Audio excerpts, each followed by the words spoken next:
Baby girl, leave me, don't leave me. Baby girl, leave me, don't leave me. Please show me your true colors. Yeah. Baby girl, leave me, don't leave me. Baby girl, leave me, don't leave me. Baby girl, leave me, don't leave me. Baby girl, leave me, don't. Please show me your true colors. What up? What it do? What it do? What it do? It's your boy Big Val Pink. And I'm back.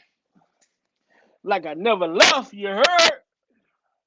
Hold on. Man, who up with me tonight, man? Who up with me tonight? Who up with me tonight? Who up in this thing? Who up in this thing? Man, it was the night after court. The YouTube streets were so quiet, you could even hear a mouse. Nobody got nothing to say. What up, Lisa? The YouTube streets are silent. It's like, silent night. Ain't shit going on YouTube. What's really going on? What's really going on? What's really going on out here? Could it be? Could it be? We're going to hear the story about what went down, and the media needs something else to talk about now that they took Rob. They always go after one or two of their own. Look what they did with Harvey Weinstein and Weinstein, so they'll find some reason to go after somebody else. And then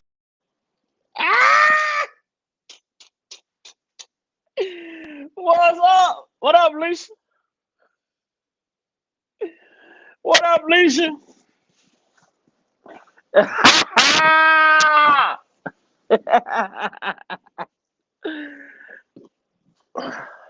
I used to hang out every night, partying and getting drunk.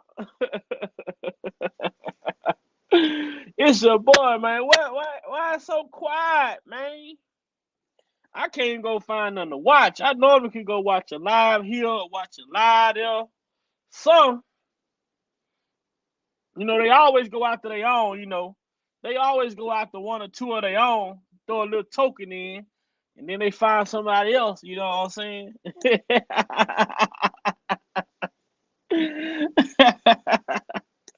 Why so quiet? Hold on. Is it dead? we're going to hear the story about what went down, and the media needs something else to talk about now that they took Rob. They always go after one or two of their own. Look what they did with Harvey Weinstein and Weinstein, so they'll find some reason to go after somebody else. And then they have to throw in a token every now and then to make it seem malice, Let me address something that people have been asking and people have been saying. First of all, I don't have any of fucking Rob's music or his memorabilia or his...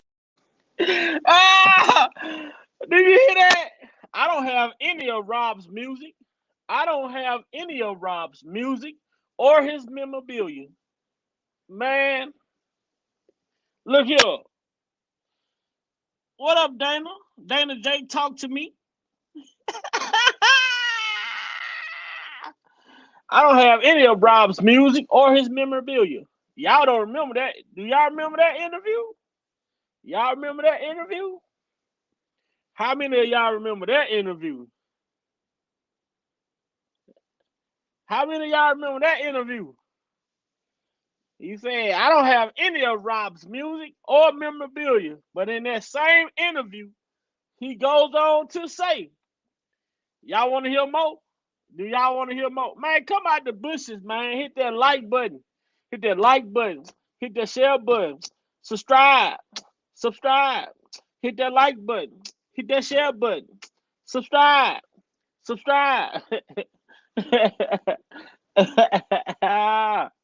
Choke sniffing dope. Ashley. Yeah. Ass meat. Yeah, she thick.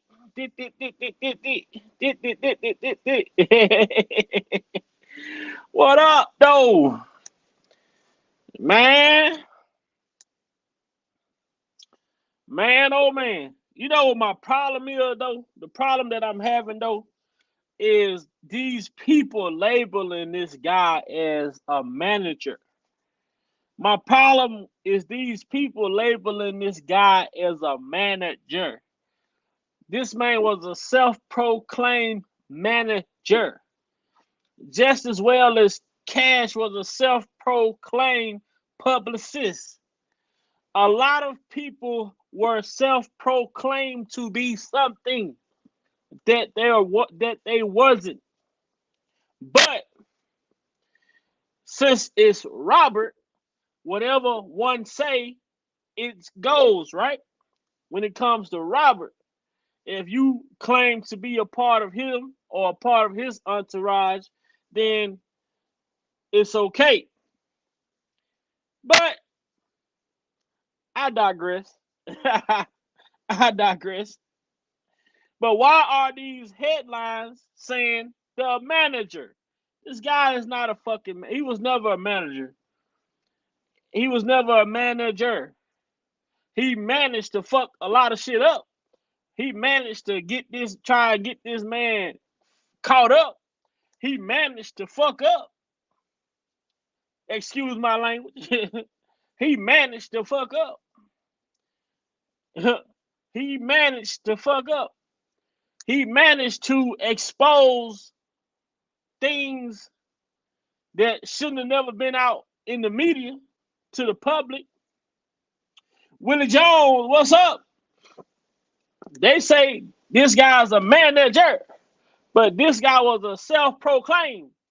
Now, if you're going to call him a manager, make sure you put self-proclaimed manager in front of that. Make sure you put self-proclaimed in front of that. Because, like Miss Pearl say on Friday, the government managed to convict his black ass. I'm not laughing at the fact that a man going to prison, nothing like that. But you need to shave that mustache. You need to shave that mustache. Shut up, bitch. I know somebody who like it.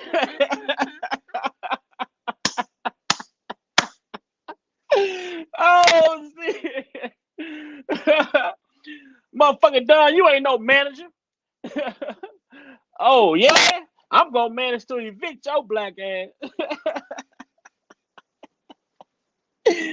Oh, shit. When y'all saying this man is a manager, I don't agree with that. I don't agree with the media, news media, saying this man is a manager. This man was never no manager. All he did was manage to fuck up. All he did was manage to fuck up. So, y'all heard him say he never had none of Rob music. He never had none of Rob memorabilia. Y'all heard that, right? Y'all heard that part. Just making sure y'all heard that part. Y'all heard him say that, right? He never had none of Rob's music. He never had none of Rob's memorabilia. None of that. Y'all heard that part, right? Let's go.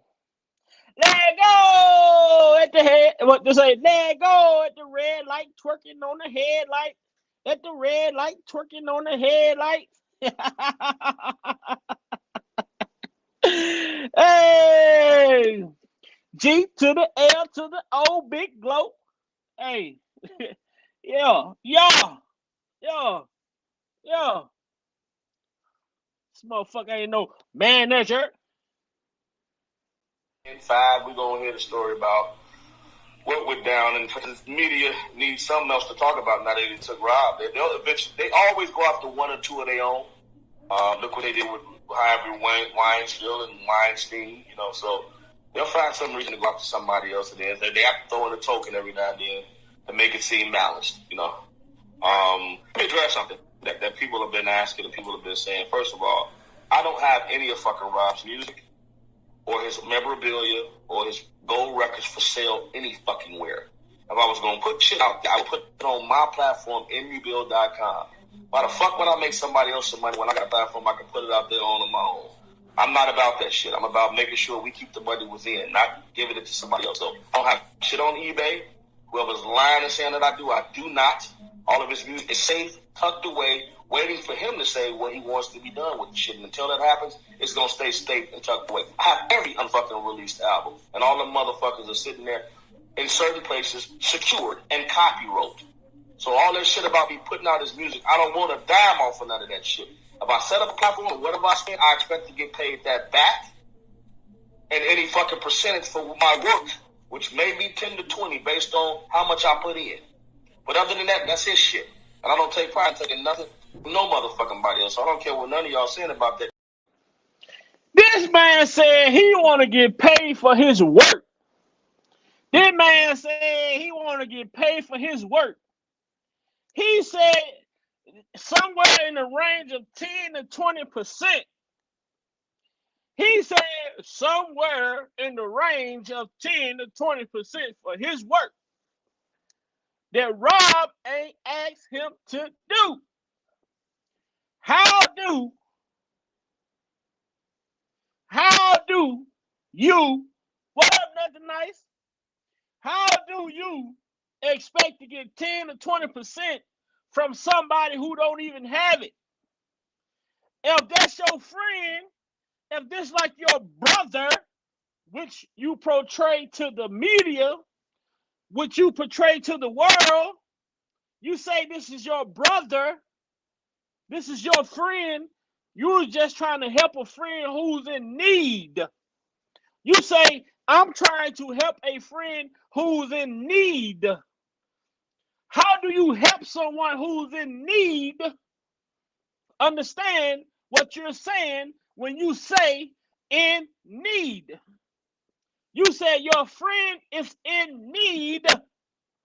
So why are you looking to get 10 to 20% of anything if your friend is in need?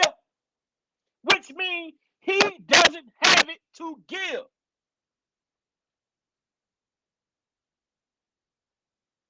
So if you're not doing it from the kindness of your heart, what is your purpose of doing it? My grandparents once told me, you don't give nothing that you don't have. My grandparents once told me, you don't give what you don't have. If somebody called and asked you to borrow $20 and all you have is $20, guess what? You got to tell them, I'm sorry, I don't have it. I'm sorry I don't have it. Because you can't give what you don't have. Now, if you wish to help someone, you help on the basis of, I'm doing this from the kindness of my heart, not expecting some in return. I'm not expecting nothing in return. That's what you call helping someone. That is what you call helping. I'm going to help you from the kindness of my heart, which means whatever I do, I'm not expecting anything from you in return.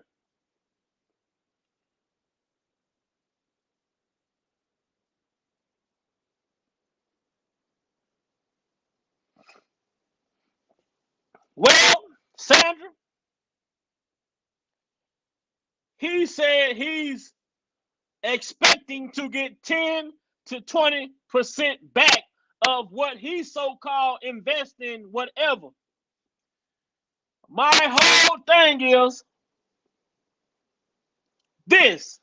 If you are helping your friend, why are you looking to get back anything knowing the circumstances that this brother is under? What up, Lexington? Knowing this man's circumstances, why would you even mention you're looking to get 10 to 20% back of what you have put in? What did you put in? Why are you helping your friend with the intentions of getting some back? But I digress. We'll let Don say what he said. Sandra said she don't think that. And see what Don said.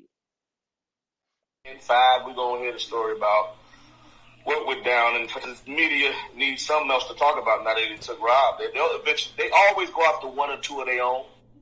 Look what they did with Harvey Weinstein and Weinstein, you know, so they'll find some reason to go after somebody else. And they have to throw in a token every now and then to make it seem balanced, you know. Let me address something that people have been asking and people have been saying. First of all, I don't have any of fucking Rob's music or his memorabilia or his gold records for sale any fucking where. If I was going to put shit out there, I would put it on my platform, nrebuild.com. Why the fuck would I make somebody else money when I got a platform I can put it out there on my own? I'm not about that shit. I'm about making sure we keep the money within, not giving it to somebody else. So I don't have shit on eBay. Whoever's lying and saying that I do not. All of his music is safe, tucked away, waiting for him to say what he wants to be done with the shit. And until that happens, it's going to stay safe and tucked away. I have every unfucking released album. And all the motherfuckers. Okay, Sandra. I want that. He said he waiting on him to say. He's waiting on him to say what he want to do. But according to his mother, according to Don's mother, said Rob is going to be upset because you have made yet another move without his approval first. You have made another move without his approval. You have made yet another move without his approval.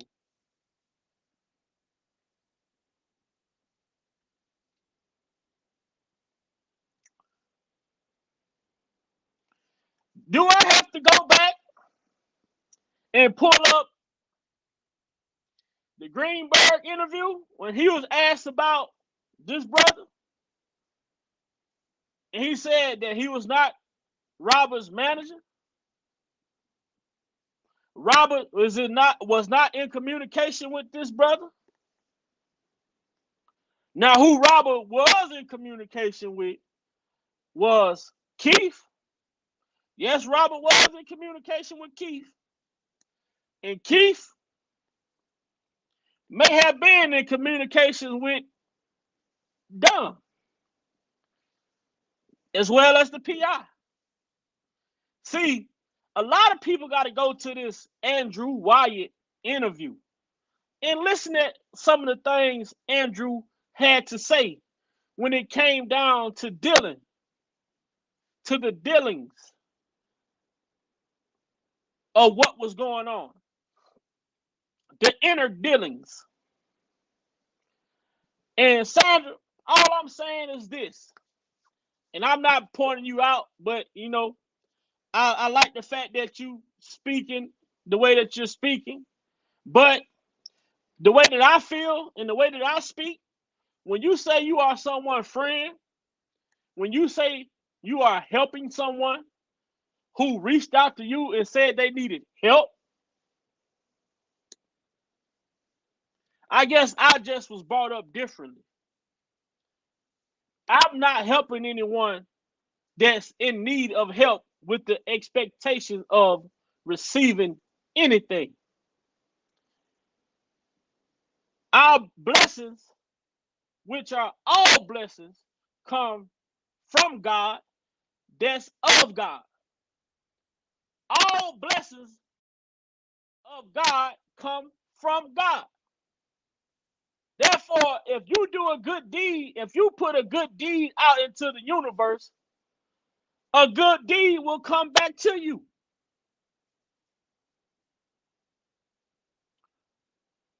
But if you are helping someone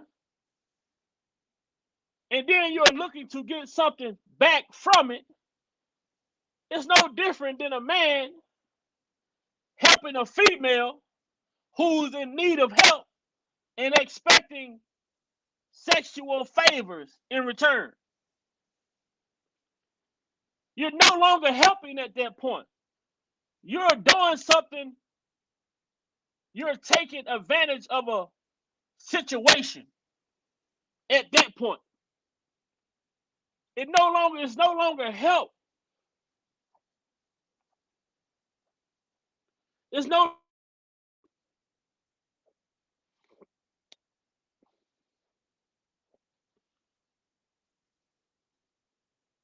In 5, we're going to hear the story we're gonna go all the way through this time. what went down. In 5, we're going to hear the story about what went down, and the media needs something else to talk about now that they took Rob. They always go after one or two of their own. Look what they did with Harvey Weinstein and Weinstein, you know, so they'll find some reason to go after somebody else. And they have to throw in a token every now and then to make it seem balanced, you know. Let me address something that people have been asking and people have been saying. First of all, I don't have any of fucking Rob's music or his memorabilia or his gold records for sale any fucking where. If I was going to put shit out there, I would put it on my platform, nrebuild.com. Why the fuck would I make somebody else some money when I got a platform I can put it out there on my own? I'm not about that shit. I'm about making sure we keep the money within, not giving it to somebody else. So I don't have shit on eBay. Whoever's lying and saying that I do not.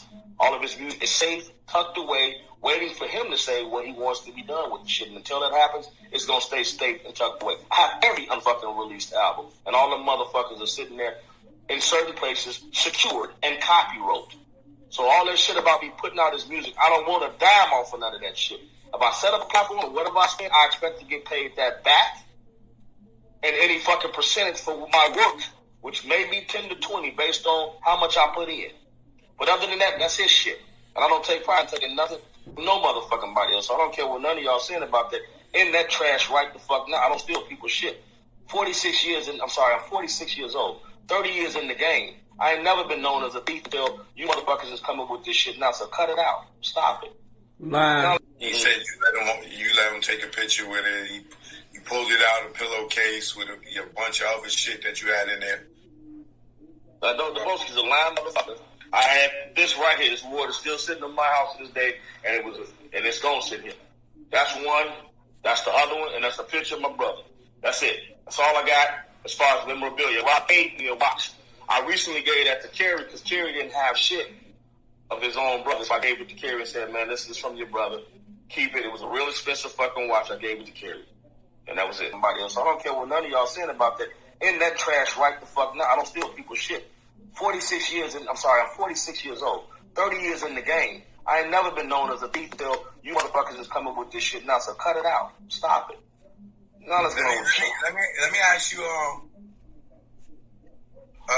Dubowski took a picture with his Billboard award. He said you let him take a picture with it. He pulled it out of a pillowcase with a bunch of other shit that you had in there. Dubowski's a lying motherfucker. I had this right here. This water still sitting in my house to this day, and it's gonna sit here. That's one. That's the other one, and that's a picture of my brother. That's it. That's all I got as far as memorabilia. Rob paid me a watch. I recently gave that to Kerry because Kerry didn't have shit of his own brother. So I gave it to Kerry and said, man, this is from your brother. Keep it. It was a real expensive fucking watch. I gave it to Kerry. And that was it. I ain't got no bag full of shit. I got masters in music. The masters can't fit in no fucking bag. It takes a truck to move them. And the music is on the drive. So I don't know what the fuck else Dubowski's talking about. He's lying. Go ahead. But he had a picture with it. You let him take a picture with it? I just showed him the picture. Oh, yeah, because some people say that I'm not denying that. I'm not denying that I got those. He did in his backyard. It was at the warehouse when we took the fucking stuff out of there, and I said, you know, I'm going to just keep two of these as a keepsake. So what, and I didn't steal shit. I had permission to be in there. Rob was locked the fuck up. All that shit we were talking about putting it on auction sites to raise money for his defense. So what the fuck is the problem? I mean, you know, nobody's saying that I stole shit but knuckleheads. Keith is the one that was in there with me. Trust me, he got a ton of shit too. So cut all that shit out about somebody stole something. We were tasked to handle certain things up, and that's what we're doing. There's no chance that I got his intellectual property and Keith got his power of attorney. Don't give everything to one person. If I get caught and I got power of attorney and intellectual property, mission fucked up. But as long as one of us are good, mission straight. Period. Right. you know, you don't feel like sex tapes or sex videos. You're like, yeah, you know, he fucking, you know, he fucking. So you ain't feel violated seeing this nigga fucking? What you say? I said you didn't feel like you was violating his privacy watching him fuck in them sex videos? Nigga, he had a sex tape on fucking for sale on the internet. How the fuck am I violating with people watching the pissing on bitches and shit? Come on now. Whatever the fuck Wow. That shit ain't public. People watching them pissing on people. That shit I was telling them shit on in Jewtown around here. Come on, man. Cut that shit out. It's like Rob goes on tour every day and puts his ass and dick and everything in front of people, in front of millions of people. And me saying that's a problem? He in videos talking about fucking and second and fucking 5 or 6 bitches and me saying that is a problem? Come on, now let's be real with this shit. Don't just make it a problem because I said it. Can you say? He said it too, shit. Can you say who you saw him fucking? No, I didn't see him. What you mean? I saw the tape. The nigga on sex, the nigga on tapes, they selling in Jewtown. The nigga on tapes. The nigga on tapes, they selling in Jewtown. The nigga on tapes pissing on. The nigga on tapes pissing. That's what he said. That's what he said. This is his friend that he talking about. That was vindicated from the 2008 trial. But he said the nigga on tape pissing on bitch. But I want to go back.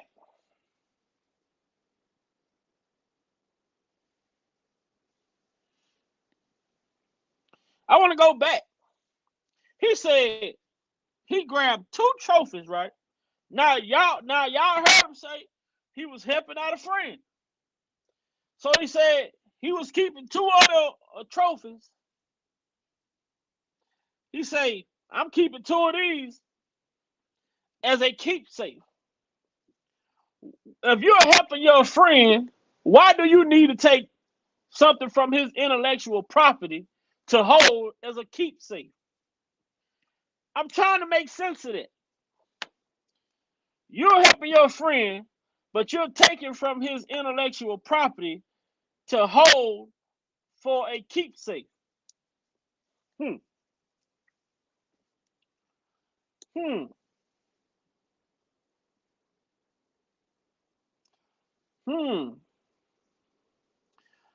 You're taking from his intellectual property to hold for a keepsake. What is the keepsake that you're holding for? Could it be if he don't want to pay you?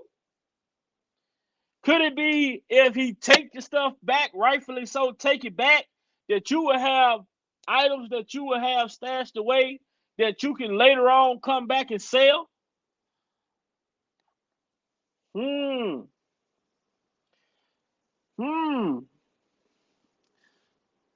So he goes on to speak about the mission.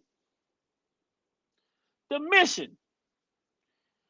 He has the intellectual property and he exposes Robert's friend as the power of attorney. So, with that being said,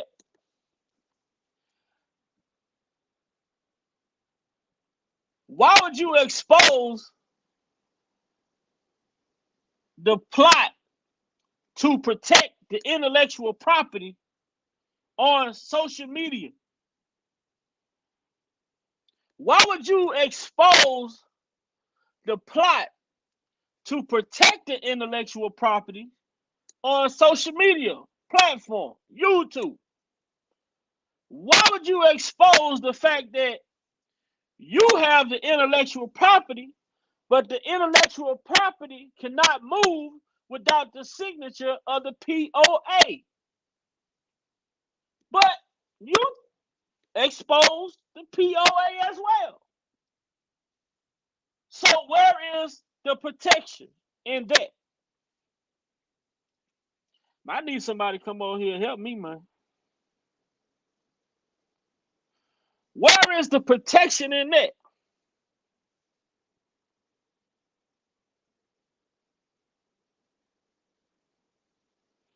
Exactly, J-Rock. Exactly. That's his boy. That's his brother. But he come out and say the nigga got sex tape pissing on bitches. But you can't tell people that he's not trying to. You can't tell people no different. I don't understand. With a friend like him, who need enemies? With a friend like that, who need enemies?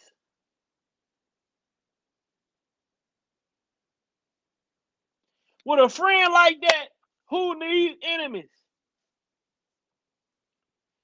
I agree. I agree 100% right here. So you expose the mission as in Don has the intellectual property. The other friend holds the POA. The intellectual property can't move without the POA. If it was a plot to protect the intellectual property, you just expose it on the worldwide meet on a platform for the whole world to hear it. You expose it on a platform for the whole world to hear it. Now, if someone want to come and take the intellectual property, they know, well, we got to go get this person as well.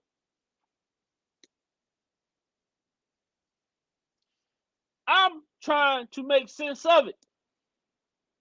Maybe I could be thinking too much into this. Or maybe I could be right on. Or maybe I could be right on.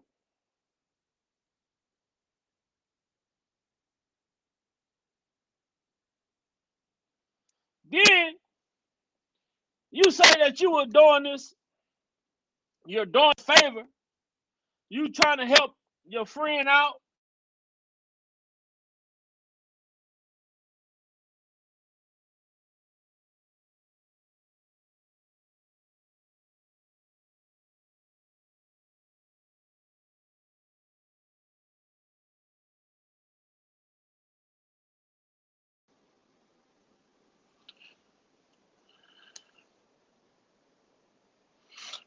Okay, he should have left everything where it was. Man, hit the link. Let's hit the link, man. J-Rock, y'all boys in here, hit the link.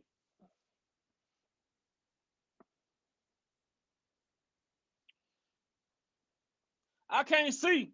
All the people watching on YouTube, do y'all see the super chat at the bottom? Hey, your boy done upgraded. I can't see because I'm on StreamYard. So I'm asking, do you all see a super chat at the bottom?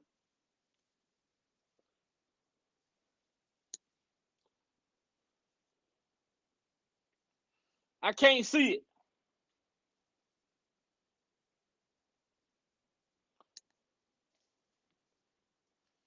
Okay. All right, okay. I'm moving on up, y'all. I'm moving up. My boy J-Rock gonna talk with me. My boy J-Rock gonna... I know J-Rock gonna run with me. Big Vi, what's good? What's happening with it? What's up, Dana J? What up, J-Rock? Man, what's going on? Look, the number one problem I had with Don Russell is when he said this one statement. When he said that he had the information to free R. Kelly. And if you got the information to free R. Kelly, why is he still in prison? Why is he still in jail? Right.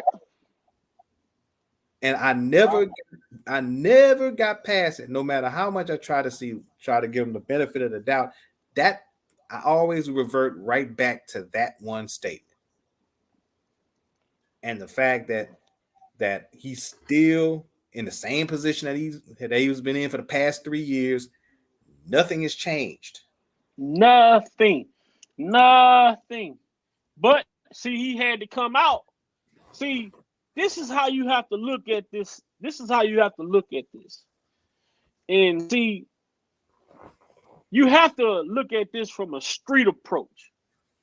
You know what I'm saying? Because this is how he playing the game. He out here doing overplays for the underlays. You know what I'm saying? I got this to free route. That's gonna bring attention. That's gonna bring the traffic towards him.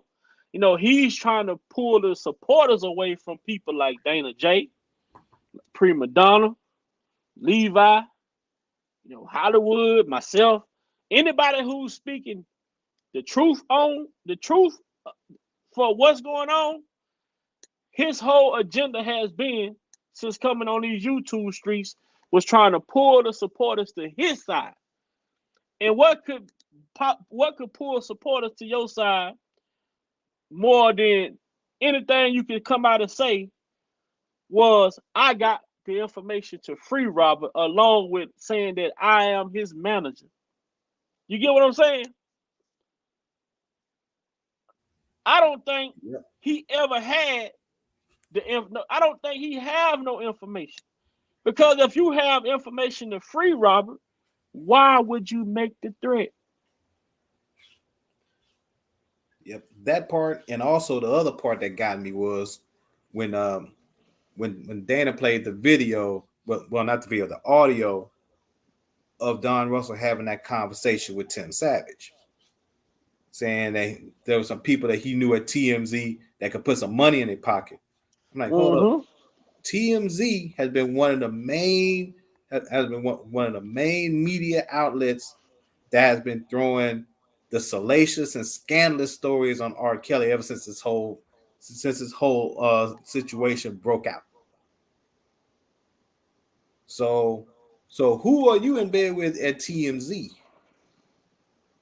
And then on top of that, for you to still be in communication with Tim Savage, the same Tim Savage who I always call Tim Curl Can't Get Right Savage. The same Tim Savage who uses so-called accusers as ventriloquist dummies. So how long have you been in communication with Tim Savage? Right, because ask yourself this. This lets you know who were all in the inner dealings with each other. How did Tim Jongelin, jailer, know that Baby Powder Johnson was going to be doing that press conference in front of the Trump with TMZ, and they popped up? Because Don Russell had already said that I know somebody at TMZ that could put some money in your pocket. So if that's the case, Don Russell already had that connection established. So people have to go back. You have to go back and think about a lot of different things. Yep. How did the Savages pop up during that TMZ press conference with Baby Powder Johnson all of a sudden? The day y'all decided to come to Chicago, the day the TMZ in front of the Trump doing a press conference with Baby Powder.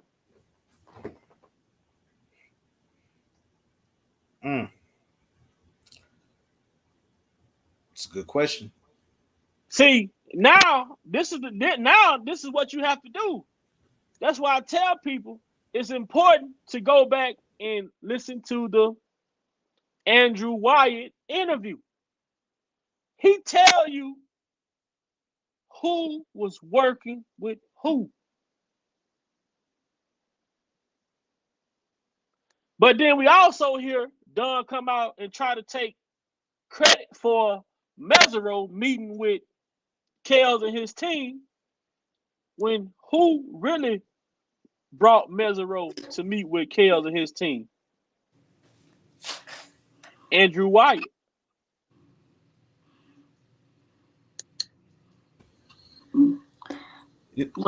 What's up, Big Vi and J Rock? What's up, Creepy T? What you got going on tonight? What up, Miss Lady? I'm fine, man. The streets is quiet tonight. Sound like you in the closet. I in the closet. I said the streets is quiet tonight. Oh, yes, most definitely. Because now when they do what they did, it brings pressure on the organization. I look forward to now. Hold on now. I got breaking news right here. Breaking news right here on Big Vibe platform. Nobody, and I mean nobody, no one. This is breaking news on Big Vibe opinion platform right now. Nobody should be talking about whatever Rob and his psychologist talked about during their meeting. It's rumored that facts that should have been sealed. And now we are hearing these stories of what he talked about with his psychologist being played or displayed and talked about on different platforms, which now someone inside the facility is going through this man's paperwork, putting out his information. Wow. Someone inside of the facility is selling this man information to blog sites. That's the only way they explain it. I mean, how else could it get out? Somebody about to get fired. What him and his psychologist talked about is supposed to be under seal.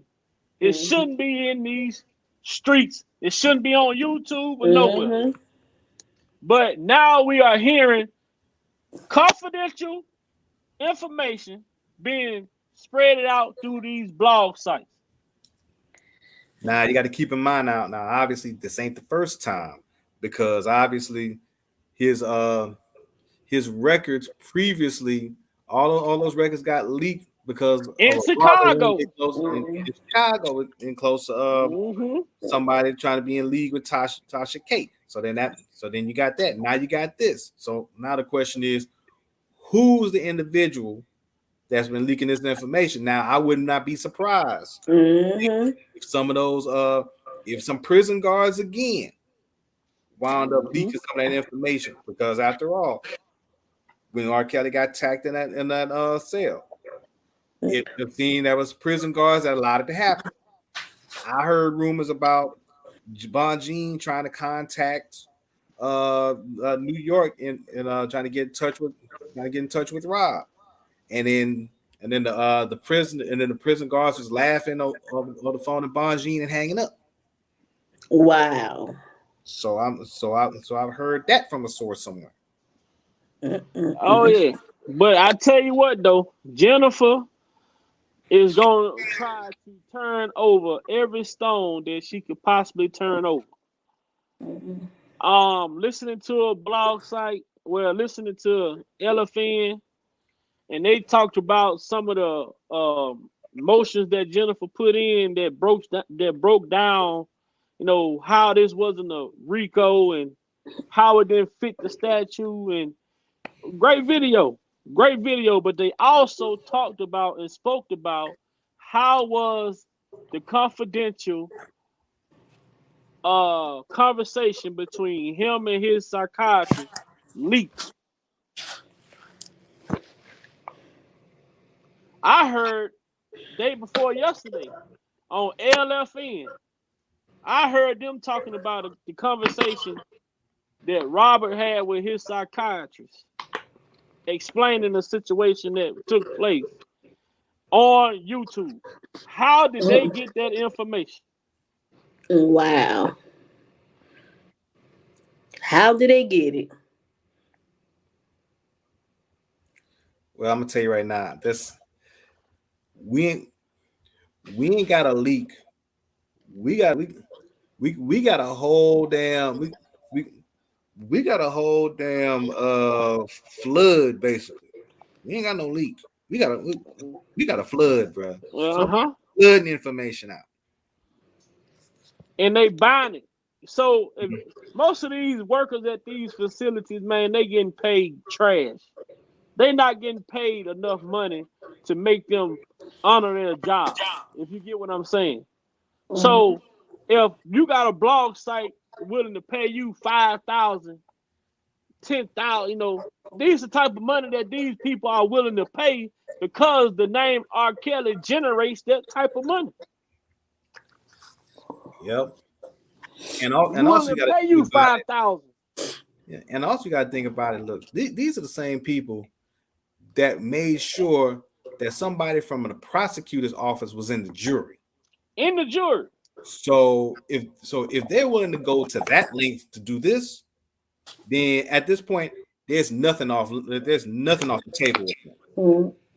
But did you hear when the reading was yesterday during the reading on Big Bro page, and the sentencing guidelines asked the jurors to not even take the text messages into consideration. But in New York, everything they could possibly use, they wanted the jury to use.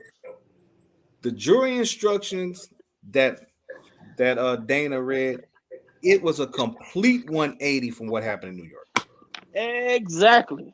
I mean, you talking about like the song that Al B. Sure had back in the day, Night and Day. That's exactly what the hell that was between New York and what happened in the jury instruction for Don Russell. There's no, you talking about polar opposites. Totally opposite. Totally opposite. You telling the jury not to hearsay is no evidence in this case.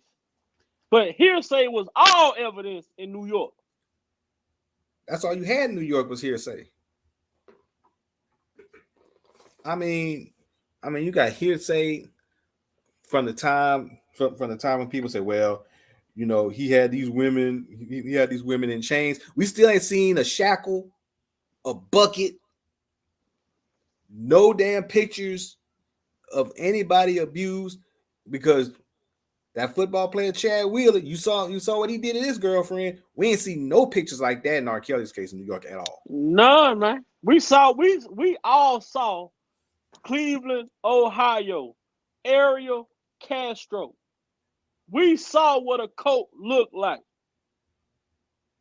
We saw women that have been captive for over 10 years, chained to radiators. These women in Ariel Castro situation, these women were made to give birth to children.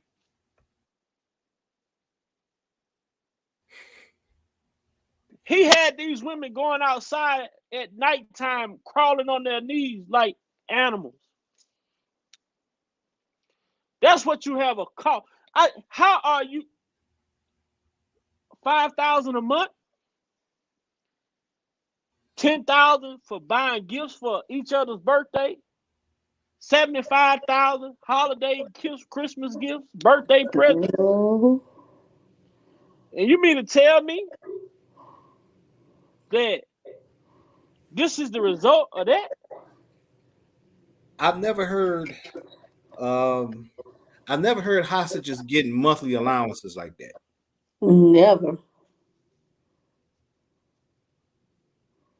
But we also know when the government come and put the press, that's just like if you're a street dude and you got a cousin that's he's straight church boy, and he just so happened to need a ride one day.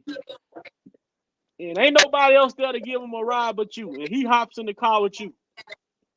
And y'all riding. Woo! Police get behind you. What you think your chances are getting off or something is? If you are dirty. Do you think your cousin, who ain't built for this, who ain't got no street knowledge, ain't got no streetness in his bones and body, you saying, man, put this under the seat, this, that, and the third. You think you finna get away? You think you finna get off? That son bitch gonna be sitting over there looking like they had poured a bucket of water on his head. He going home, but you going to the county. Yep, and he gonna put it off on you. And the funny part about it is, you're gonna be the one with the story saying, "Hey, he told me to put it on. He told me to put it on the receipt. Yeah. I just did what he told me." And then he gonna come back and say, "I never told him to do that." Hey, y'all remember I told y'all this? I told y'all this. Hold on, here it come. I told y'all this a few months ago. Hold on. Let me find it.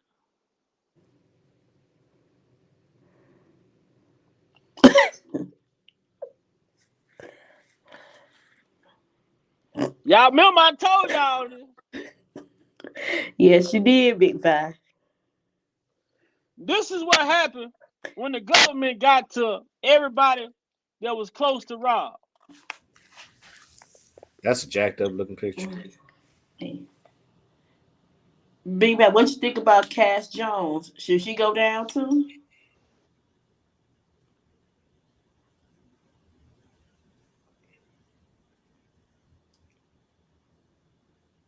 That's a good question. Yeah, I believe Cass Jones, she should go down too. Cause see, the funny thing about, I'm not sure if she's gonna go down, but Cash Jones got some info somewhere, and that could potentially blow this whole thing wide open. Well, the info is out there though, J Rock. The text message, the text communication. How could y'all just, how could they overlook the text communication? Even the mama, you have done yet another move. You have yet made another move without this man's approval.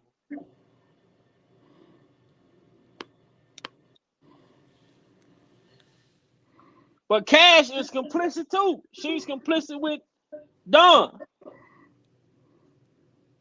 I mean, They Cass. ask all these people, Mr. Russell, everything they ask him. Rob said, Rob did, Rob asked me, Rob told me. Oh yeah, I don't disagree that Cash Jones is part of it.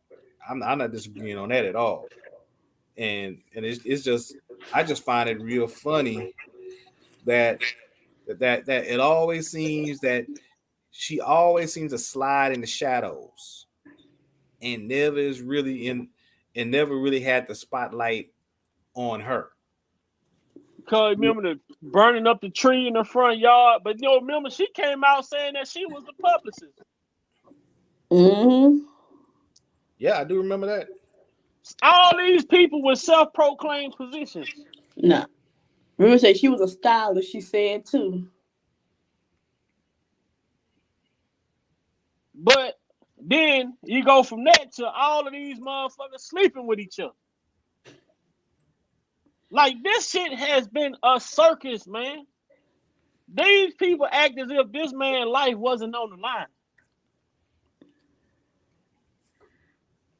I told one of my closest homeboys earlier today, and when he was asking me about the whole situation, I said, "Look, I said, you have no idea how deep this whole rabbit hole really goes. For real. I mean, it has gone deeper than I thought possible, and I've been in this from pretty much the very beginning, and I'm still shocked. I'm still finding out stuff new. Man, these people invested. What up, Derek? Come on the panel, man. These people invested over $20 million in media. Media. Hey, who control the world right now? What control the world? Media. These people they invested, they put all that money into media, into the press, because this is what they wanted to do. They know that people aren't going to, you have about, let's see, if we was to break it in a percentage, and let me know what you think, J-Rock, because I know you're a numbers guy. it's probably about 35 to 40% of people that do research. It may be less than that. Yeah, I'd probably say roughly about 30. Let's say for sake of argument about 30. About 30% of people that actually gonna go and do the research. But what the other 70% gonna do? They're gonna run with what they hear. They're gonna run with the story. They're gonna pass the same headlines down, and just gonna keep regurgitating the same talking points that other platforms have been speaking since the whole story's inception. Exactly. That is the whole issue with people now. People be surprised when you can go. I've had family members, friends, people, when I can go and show them something and say, well, you know, they said this, right? He said they said what? Okay. Boom. Well, look at this. Oh, but now you know what I do? I tell people when they try to say shit to me about this, I say, read the transcripts. I challenge motherfuckers that feel like this man is guilty. He may be guilty of some things or some bad choices, but Rico, man, read the transcript. This shit is not gonna make sense at all. Yeah, how do you feel? How do you speak up for people who knowingly, willingly, willfully induce, entice, coerce this man into relationships with them and want the world to believe that after they gain access to a place they shouldn't have been, said, and they gave up the cookie box, now is the time that I tell you that I'm only 17.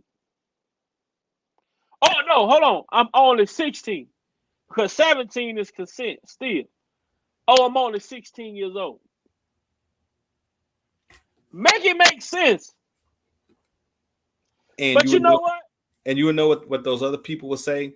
They'd be like, well, R. Kelly, a grown man, he old enough. He should have known that was a young girl. He should have known that he should have been able to discern that was a young girl like that. There's no way he should have been with that girl like that. But if she's already actively doing the grown thing, if she's actively doing the grown thing, then how can he tell that she was young? Right. And was her hymen intact? Right. And when people bring that point up, I go back to this point. If you go back to the trial, to his first trial, how did she get a fake ID to get into court? And the bailiffs and other court-appointed officials couldn't even tell if it was a fake ID. So if they couldn't tell that she was underage, how could he? All that you have to make sense. And I've been telling people for the last couple of days now, I said, do you all think that an adult content website that makes millions of dollars, would they risk their company?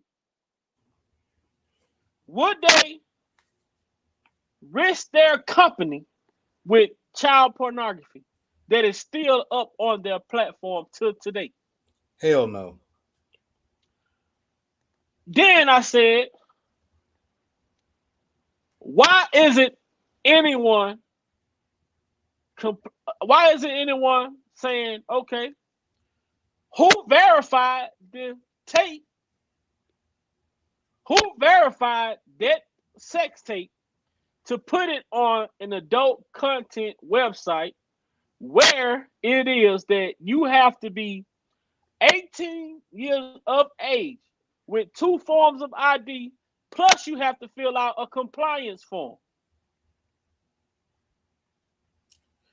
See, and that kind of goes back to your other point.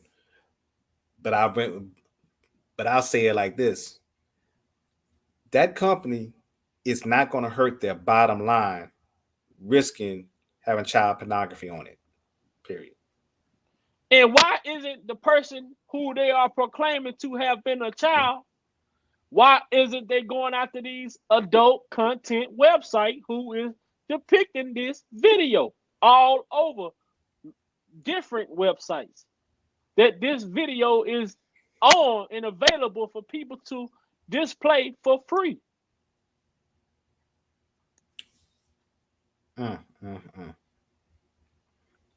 See, those are the questions that nobody want to ask. Actually, those are questions that they don't want to get in depth about. They don't want to go in great detail about those questions. Right. You ask yourself, who verified the 2 people on that video? Somebody had, I can tell you, Pornhub is not uploading any content to their website without verification in a consent form signed by both parties. Signed and verified by both parties being depicted in the video. So who verified the 2 people on that content? Because it's on their website as available.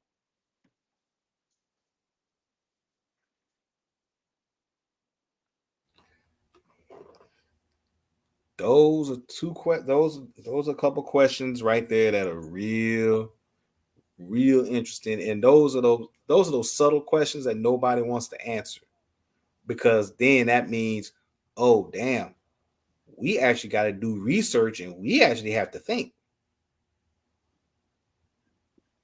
And see when it comes to this situation, a lot of people like that, outside the 30% that we talked about, from one thing, from what I noticed, thinking makes people head hurt. Fact. And that's exactly what I've noticed in regards to this. I mean, you can go for. What, like you said, who authorized putting that tape on that site?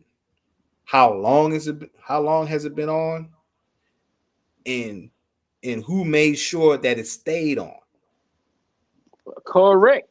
Now this is the same tape that made it into a state court as child pornography that is being displayed on an adult content website. Somebody had to verify the age of those people on that tape with this website. And you have to have 2 forms of identification. So, are we looking at, should Jennifer subpoena Pornhub records? Because they have the data to say who verified the tape, who verified the content to be uploaded to the channel. Well, you need to start with 2 people, Jim Derogatis and Sparkle. Especially Jim Derogatis, because Jim Derogatis was the one who said he had the tape. Now, they've been playing tennis back and forth, because Jim Derogatis said he had the tape and called Sparkle about it. Sparkle said a lawyer had the tape and called her about it. Mm-hmm. The lawyer says she's a goddamn lie. That lawyer say, look, she said the lawyer got the tape and called her. That lawyer hurry up and came out and said, you a goddamn lie. You ain't implementing me in that shit. But my whole thing is this though, J-Rock. Now check this out though. Look at it like this. Hold on. You get a knock. You get a mysterious tape in the mail. Now, we got to look at the facts now, because this is what we talking about. Follow me now. We talk about the facts. Jim Derogatis had admirations to work for Mr. Kelly, which means he never worked for Mr. Kelly. Am I correct? Yep. Okay, he never worked for Mr. Kelly. So if he never worked for Mr. Kelly, follow me now, because I'm going somewhere. Man, y'all hit that like button. Y'all hit that like button. So if he had admirations to work for Mr. Kelly and had never worked for Mr. Kelly, you following me? I'm pacing back and forth like I'm a lawyer right now. Because what I'm finna say is finna intrigue you. So if you never worked for Mr. Kelly, all of a sudden, you go to your mailbox one day. You wake up, you go to the mail. You check the mail. Hell, okay, got a tape. Okay, tape blank. Okay, oh, go inside, pop it in. Go inside, you pop in the tape. Boom. All of a sudden, oh my God, hold on, what's going on here?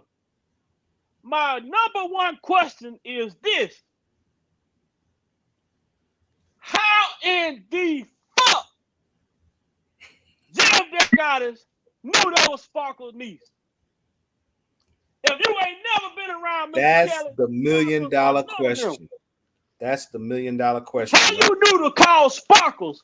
How you knew that was her niece? If you never worked for Mr. Kelly, you never been around you never been around Sparkles, you never been around her niece, unless Sparkles came to you because you was a journalist and brought you in and say she had a scheme or she had a plot that could take this man down and she needed your help because you had the notoriety.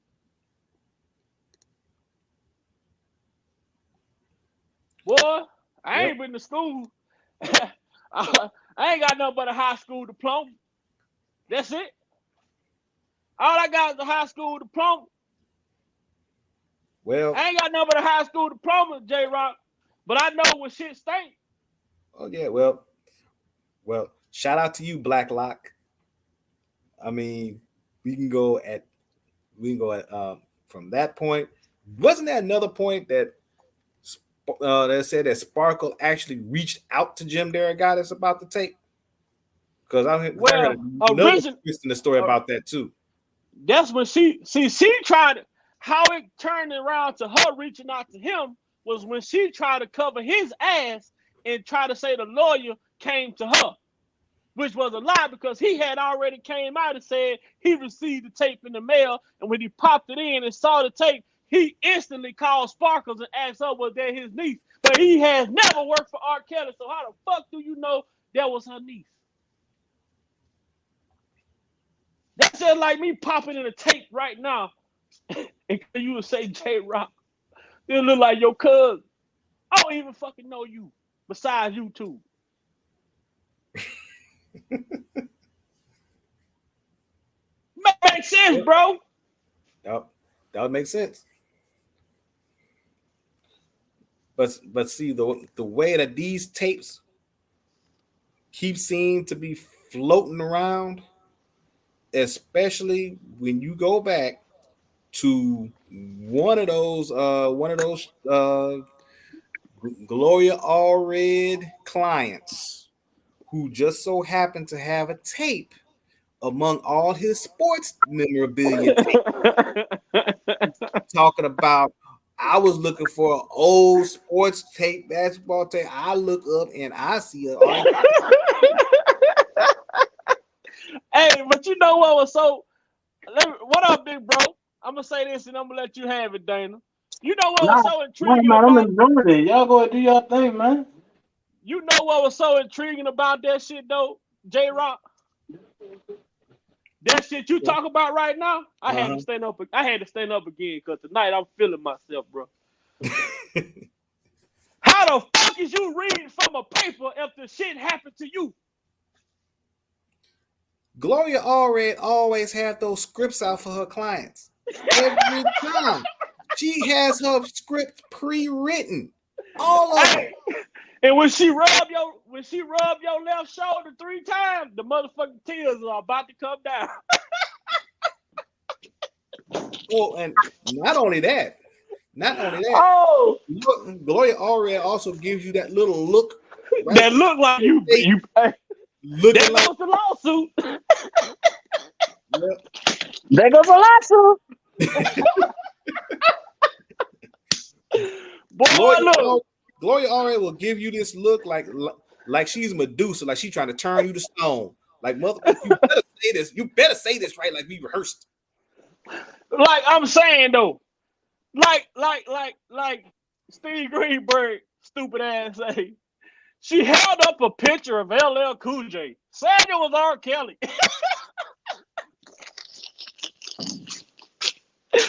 Man, the girls in Detroit had a whole picture of LL Cool J around. And she was saying, boy, I say, this shit is out of hand, man. What the hell, LL Cool J and R. Kelly don't look nothing alike. Are you fucking serious? No, they do not. and that's still a head scratch. I'm like, wait a minute. Y'all out there at the concert, y'all, and yet y'all didn't take no pictures with R. Kelly. You took a picture with LL. Now was that actually LL or was that a cardboard cutout of LL? That's Nah, that was one that was a green screen and reflective joint. Okay. Don't you know how the artists? Don't you know how the artists just go ahead and take a picture and they put on a green screen and then make it look like that? You know, you actually with them. Right. Yeah. Right. Boy, that damn Gloria, boy. That damn Gloria hell, man. I'm sitting here. Why is this man reading from a paper if he said all this shit happened to him? His wife was sitting way off to the right. Why all I'm reading from a paper? Exactly. Exactly, man. Where the hell they dug this dude up from? I'm hearing the rumor that's This supposed to be motherfucker was in Pennsylvania, man. Way in Pennsylvania. Pennsylvania. Funny you should mention that. Why is it always seem Pennsylvania kind of always in the middle of something? Mm-hmm. Pennsylvania, the same state where Bill Cosby got his conviction overturned. Pennsylvania. Dealing with Gloria already as well. Mm-hmm. Pennsylvania, the same state where Dr. Oz was running for Senate. Hey, watch yourself, bro. Watch yourself, bro. Wait a minute. You stop. Wait a minute. Hold on. Hold on. But you stepping in water now. Hold on. Okay. Man. Dr. Oz part of the Patriot Party now. Come on. Oh. Okay, but hey, I digress. I digress. But yeah, but it's like I'm saying, it's just kind of funny that Pennsylvania always seemed to be mentioned when it comes to all this, especially since Bill Cosby's conviction got overturned.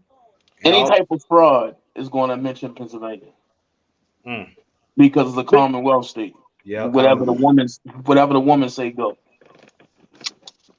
Big bro, now I don't know how long you've been in here, but I mentioned about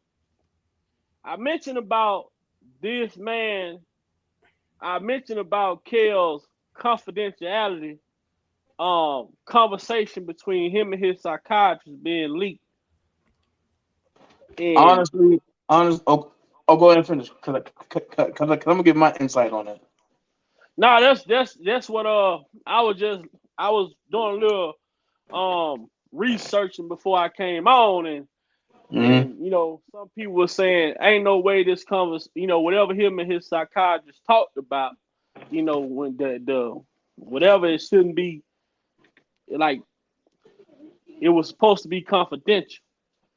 But me and J-Rock were just talking about, like, how the fuck all this shit, when they go back, you know, how is it him that something is always being leaked? So let me ask you this.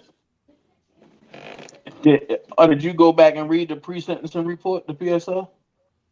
Man, what I told you yesterday, bro, when I was on there, I said, I can't bring you I ain't gonna have the paperwork, but I can tell you what I hear. Well, I'm gonna tell you, I read it twice. I ain't see it in there. I specifically looked through all 41 pages of it. And it wasn't in there, but the site's talking about it.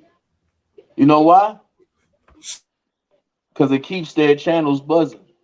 Exactly. And like I told J-Rock, I said, it ain't nothing for them people to pay a worker or somebody, shit, a couple dollars because of the type of money they're going to generate from bringing out an accusation or anything to that nature.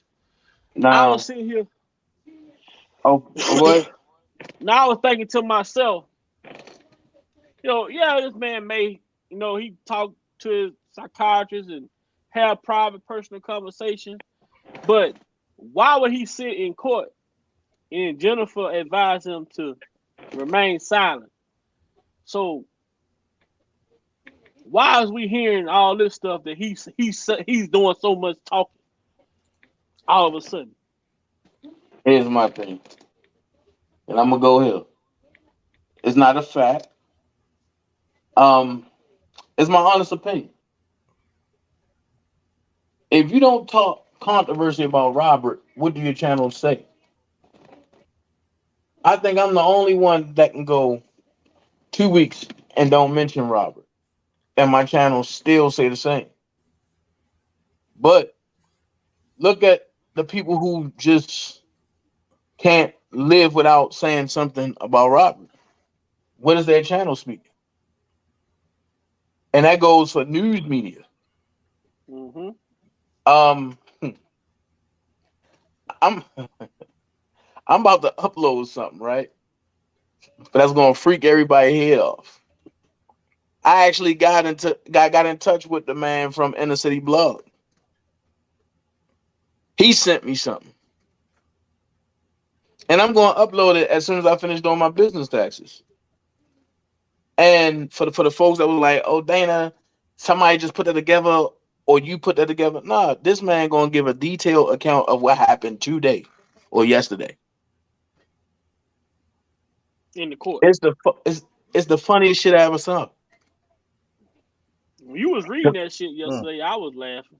No, wait till you see this goddamn video. At first, I thought it was Doug Anton. So you know it's funny. You know it's funny because I'm like, damn, what the fuck Doug doing? I was like, Doug ain't even tell me. And I was like, oh damn, Doug. When me and Big Vi was talking earlier, we was talking about how the jury instructions, and I was just telling him how you talking about a complete 180 from New York. I mean, you talk about the total night and day difference. You got one case full of hearsay, another case you can't use the text. Got nothing but hearsay. I'm wondering, is that the reason why Ann Donnelly ain't get accepted in the Southern District? Because they don't play that shit. Man, I'm quite sure all her fellow judges is looking at this and they reading this stuff and these trans. That's why I tell people I can't argue with you no more. Read the transcripts. Boy, you gonna get assassinated. Tell somebody to read that. Read the transcript. What am I arguing with you for? You arguing your opinion versus I'm gonna show you the facts. Read the transcript. Now you tell me what this man, what crime he committed throughout reading these transcripts. I'm still waiting for people to show me where he said he married Aaliyah. First they said he said it at trial. Then they saying it was in the sentencing report. Where did he say that? Because at trial, he ain't say not a goddamn thing to nobody except for Barnes Jr. Yeah, people talk now about they saying it's in the psychiatrist that he had the conversation with the psychiatrist. That's from what I heard on LFN. Now, see. But I don't know. I know what type of media outlet LFN is.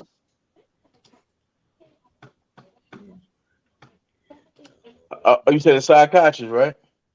Yeah, that's why I made the statement I made earlier about the confidentiality agreement between him and the psychiatrist. How is this conversation? If this was a conversation, in fact, if it was a conversation, why is it being leaked on certain blog platforms?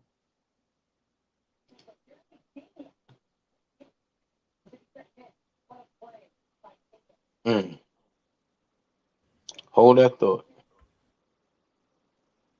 It's supposed to be under seal. Hold that thought. That's another point, Big Vi. A lot of stuff that's going on against R. Kelly all of a sudden be under seal, but when it comes to his information, oh shoot, the floodgates are just wide open. They break every chain. I'm still looking for the shackles and the buckets with the piss and the urine and the feces that R. Kelly had where the girls by the rooms. You will never find it. Hey, you see it in front of his name and say actor, right? You see in front of his name and say COD, right?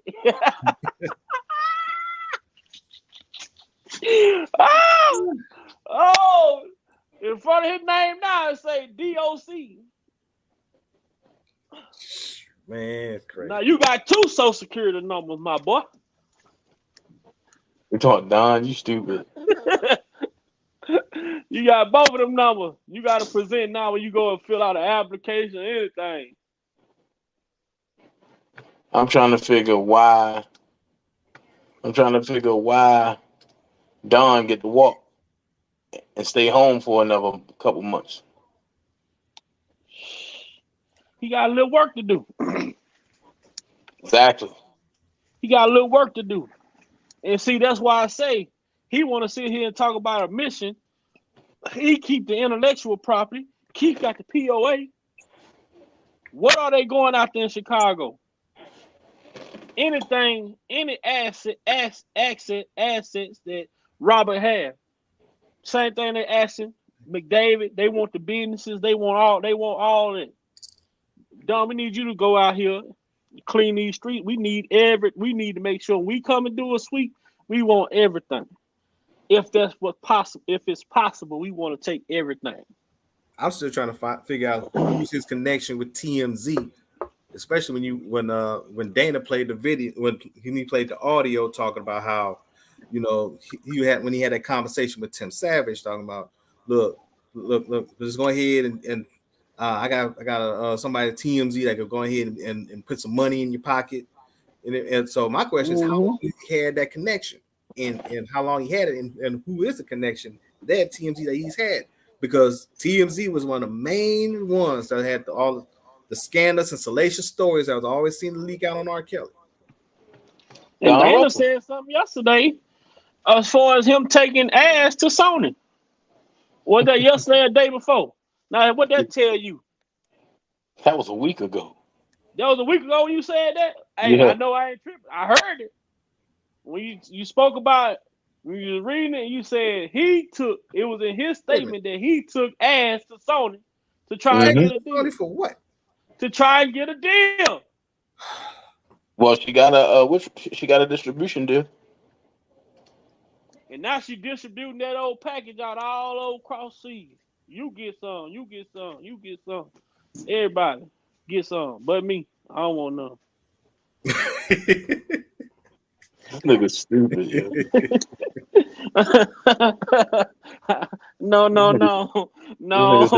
yo. No, you got that package. That Part B Medicare package, boy. Boy, why you are?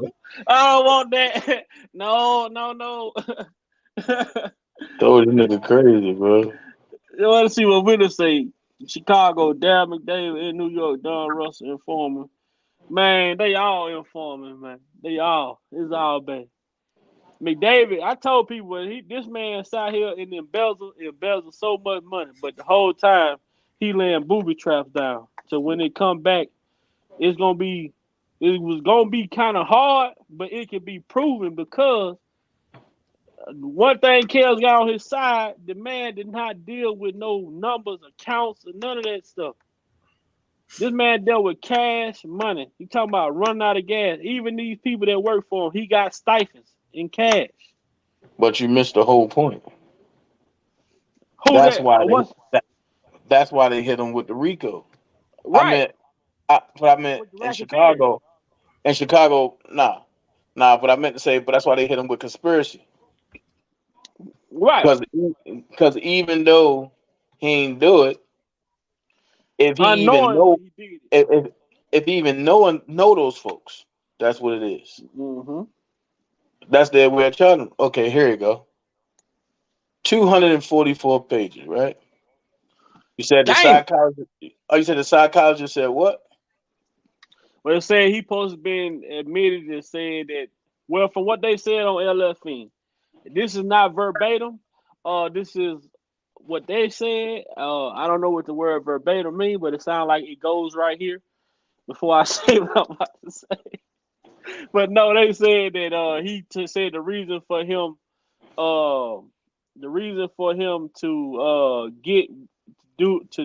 do what he did was that Leah was starting to be, she started to go against her parents, and that they didn't want her to come back to Chicago. She went against her parents' will, came back to Chicago. Robert ran into her. She was they made it like she was expressing to him, how she felt about him or whatever. But he felt like he was in trouble because he knew, I guess the parents supposed to been told him to stay away from her or whatever. But when he saw her, she was expressing how she felt, but said she wasn't gonna return home unless they got married. And he said Robert in that moment, the only thing he thought was they trying to say he's so stupid or whatever. That the only thing he could think about was, all right, well then let's do this, and then I can send you home. So he goes and do the little BS marriage and turn around 3 days later annul the marriage. Now they saying he annulled it. But then they say the mama annulled it. Here's the crazy part about that. You just said that, Aaliyah ran into R. Kelly, right? Right. What got me confused is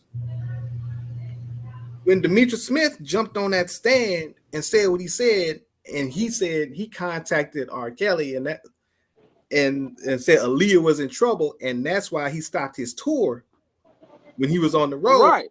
Like I said, it was, but because of that altercation in Lafayette, Louisiana, that's why he went back to Chicago. And it had nothing to do with him marrying Aaliyah. How did Aaliyah know that Rob was back in town? Exactly. You just wasn't just gonna run up on him like just run up on him. Man, unless he was already in contact, because obviously Barry would have probably said something to her, which would have let her go down, which would have led her to meet up with him down there in Chicago, because he had to be in Chicago because he had to meet with his lawyer to deal with the drama in Lafayette, and then go back down to Lafayette a couple days later. But they trying to say this, like if you go on Dana, if you go on LFN newsroom, I think that's what it is. They got it on there, and they saying what they supposed to be reading, what the document said. This is why I laugh at people, bro. This is why I laugh at people.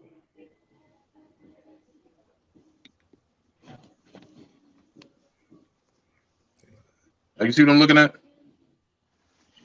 Yeah, I can't see it, but I see you got your screen on. Yeah. The whole PSR report from Bonjean. The whole report from Bonjean. All 244 pages.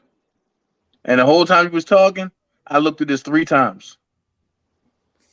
I ain't finding not there one time. That's what I'm trying to make sense of it, because I tell people I got a good memory of what I hear now.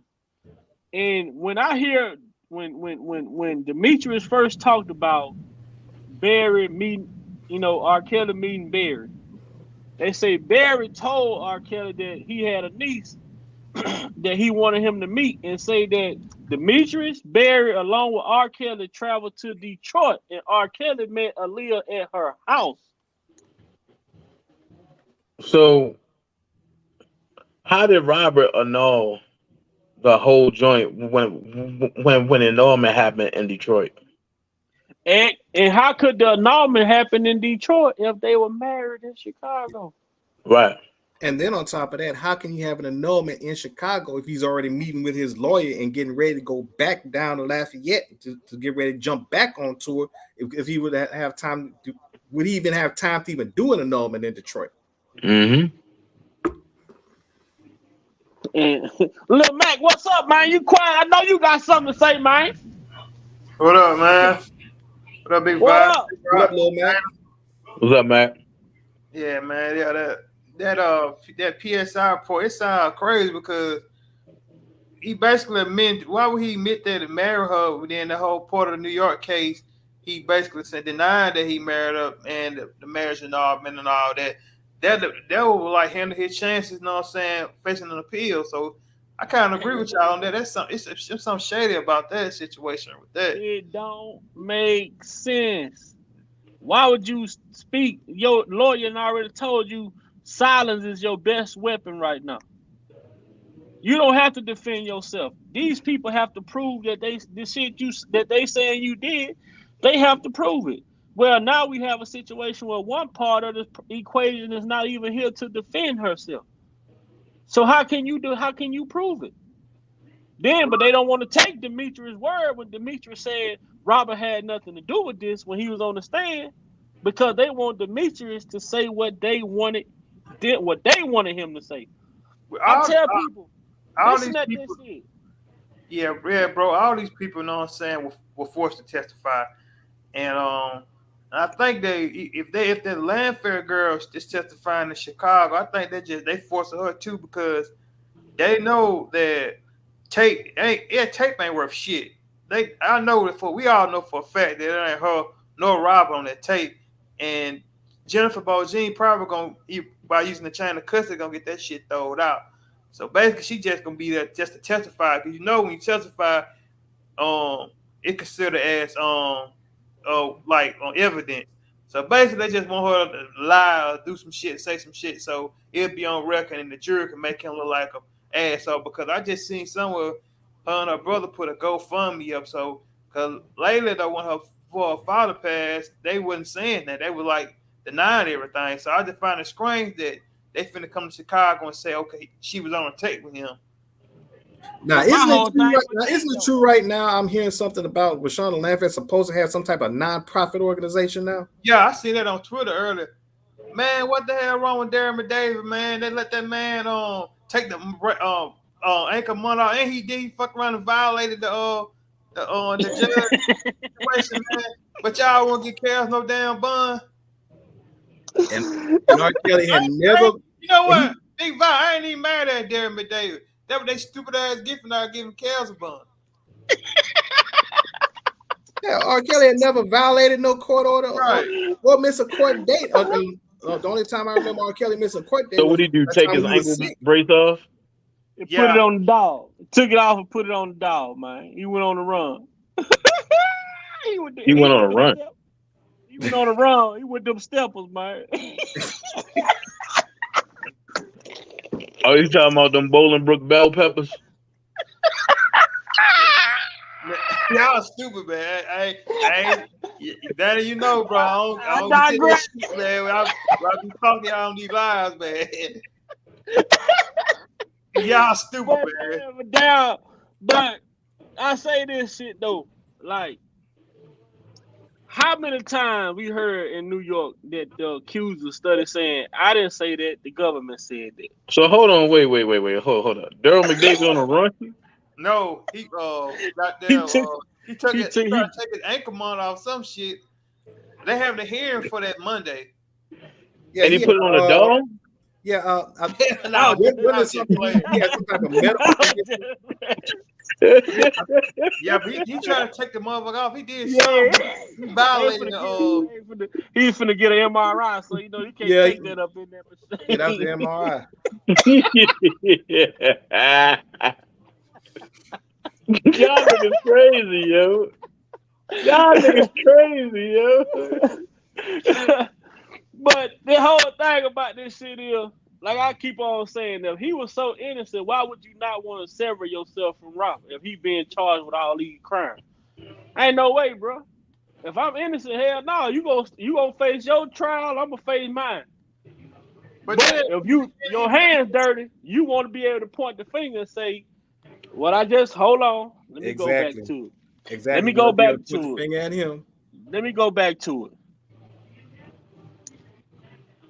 He want to be able to go back to this right here. Rob said, Rob did, Rob asked, Rob told me.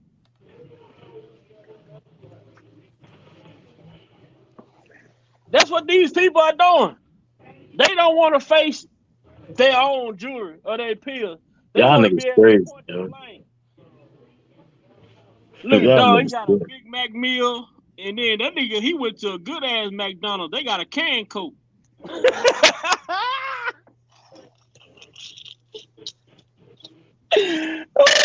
All he missing is a cigarette, boy. It's over with. But the shit is so crazy, bro. But even like I told people how I feel about the situation with the girl testifying. In the first trial, they said they couldn't determine the girl or the age of the girl. So she has to prove. She can't just say, "Oh, that was me." You have to prove that was you. Right. Without no doubt. But first, second of all, the tape, you cannot bring this same goddamn tape back into this court because he's been tried for this shit. Right. They had to have some new tapes. I think she just did it, man. They ain't like, bro. Y'all remember they were talking about all them hunting devices and shit in New York? They ain't have no hunting devices. They ain't got no tapes, man. That's the same damn tape. They just want that girl to testify and you know what I'm saying? That's all they want her to do. It ain't no tapes, man. I'm telling y'all, it ain't no tapes. And but then the man just slept with everybody he slept with, he recorded. Why he had no tape with his wife? Right. And if it is some tape, Big Vi, they been fucking with, tampered with by Michael Avenatti. Man, the thing about them tapes is they got, if the timestamp gone or fucked up, it's over. Hey, I got, what it say? It's over for you. Just think about it, Big Vi. Like in the last trial, you said, bro, they had to determine who that was on the tape. They didn't need her. The prosecution didn't even subpoena her to come testify. So why they need her now for? Because I ain't got no damn tapes. That's why they want her in there to testify to some shit. You get what I'm saying? You know what? It's funny that y'all brought that up. I was actually just watching a replay of one of Senator Sane's videos, the one about the R. Kelly sex tape, and it was not him or her on the tape, and he got the proof. I just watched that video about almost a couple hours ago, and going into detail, focusing on a woman that's supposed to be Rashonda Landfair, which wasn't, and you can just see the distortion in the tape. You can see the different shades of the faces on it. I mean, it's right there, pretty much laid out, and the tape, it was grainy as hell to begin with. And his lawyer did a damn good job. I mean, he had a good argument with that mold discrepancy that they brought up in the trial. And not only that, he said the tape was tampered with.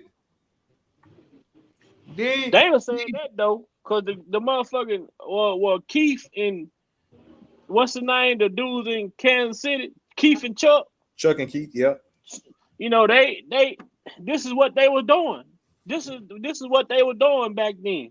This is how they was extorting people.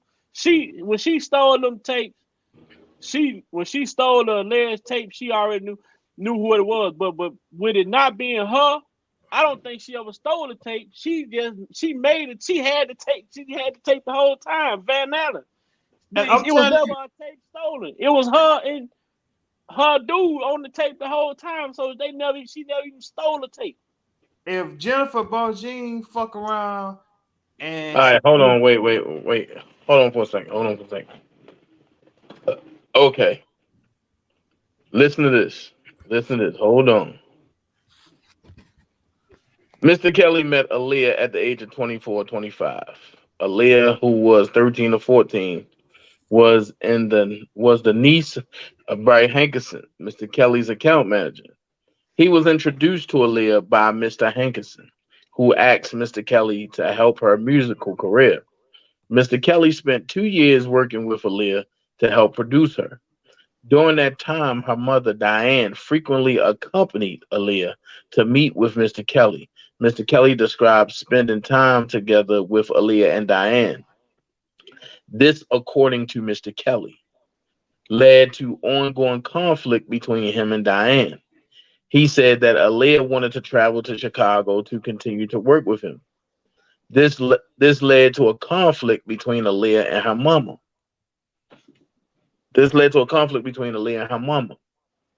Aaliyah eventually traveled to Chicago against her mother's wishes. How did she get there? Barry Hankerson. Mr. Kelly saw Aaliyah in Chicago, which continued to cause conflict between Aaliyah and her mother. He said she wanted to get married. He described feeling like he was in trouble because she was already in Chicago, which was against her parents' wishes. He told her if they married, she had to go home. They married in a hotel in Chicago. She then went home. Mr. Kelly said the marriage was annulled 3 days later. Mr. Kelly said he never had sex with Aaliyah. He said the relationship would have been different, progressed to sex, if Aaliyah was older. When Aaliyah returned home, she phoned Mr. Kelly. He said they were both crying on the phone. The phone call ended when Aaliyah's parents hung up the phone. That was the last time Mr. Kelly spoke to Aaliyah. Stop. They talk about that and they harp on that, right? But before that, listen to this. Mr. Kelly began dating blank when he. Hold on, no, that's not the one. Here you go. At the age of 23, Mr. Kelly dated blank, a 19-year-old dancer. At the age of 23, Mr. Kelly dated blank, a 19-year-old dancer.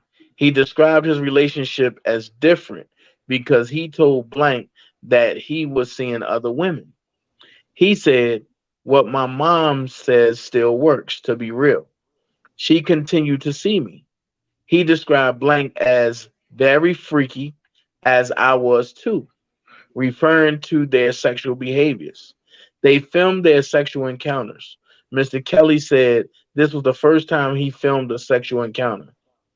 Stop. I know who Blank is. Right. If this was the first time he filmed it, how did he film Rashona? If that was Rashona. In 23, how in 23, what year would that have been?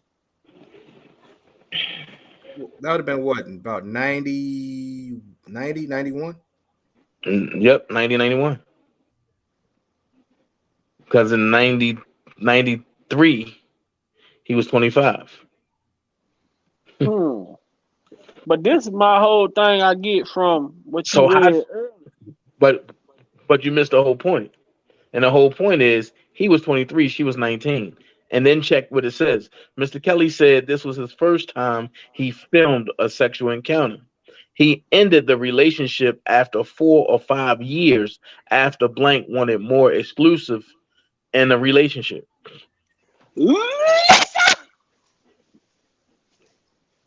This is all in the report. What's they call? What's her name in the? Dana, repeat that one more time. You know who that is, though. Mr. Kelly said this was the first time he filmed a sexual encounter. He ended the relationship after 4 or 5 years after blank wanted more exclusivity in the relationship. That Lisa Van Allen, man. You know it. Mm-hmm. So then, so now we know. Boom, boom, boom. Now put two and two together. Why would she have access to the house? yeah, and here's another point. Everything is right here in the paperwork. And this is Bon Jean's paperwork. Robert said he never slept with Aaliyah. And I told y'all what their relationship was about. She was teaching him how to read and write, and Barry ain't like that. Which makes perfect sense because once he's able to read and comprehend, he can't take advantage of him anymore. Right. The whole reason for him bringing Aaliyah around was to take advantage of him.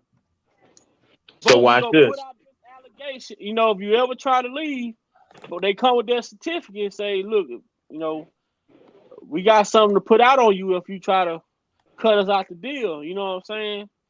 They use that certificate shit. They use that bribery and that certificate shit against this man to keep getting paid.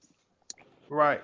And then people don't realize all these motherfuckers lying because Tiffany didn't do nothing, and she didn't get her settlement till after the marriage scandal with her and Demetrius Smith and now with the Susan Law. That was like back in like 95 after Demetrius Smith got fired, and then what's her name, Javante Cunningham, she was dating one of the public announcement members along with Sparkle was dating Earl.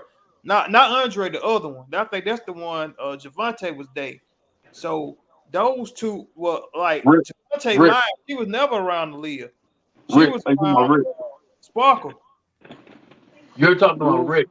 Yeah, she was dating him. But all this shit was enough. This ain't nothing but a big ass plot. And then the thing is, R. Kelly, early in his career, he was fighting these allegations. When that woman claimed he had a baby by, he fought that shit. He said, you know, good and goddamn well that ain't my baby. I baby. I be the baby pause. But you know what else gets me also? Y'all brought up the point with Aaliyah with Aaliyah going supposed to be going from Detroit to Chicago, and with the whole marriage going back and forth, and then she didn't wind up going home. Lisa Van Allen kept feeding that whole story that R. Kelly was actually sleeping with Aaliyah and her mom. So when did R. Kelly sleep with Aaliyah's mama?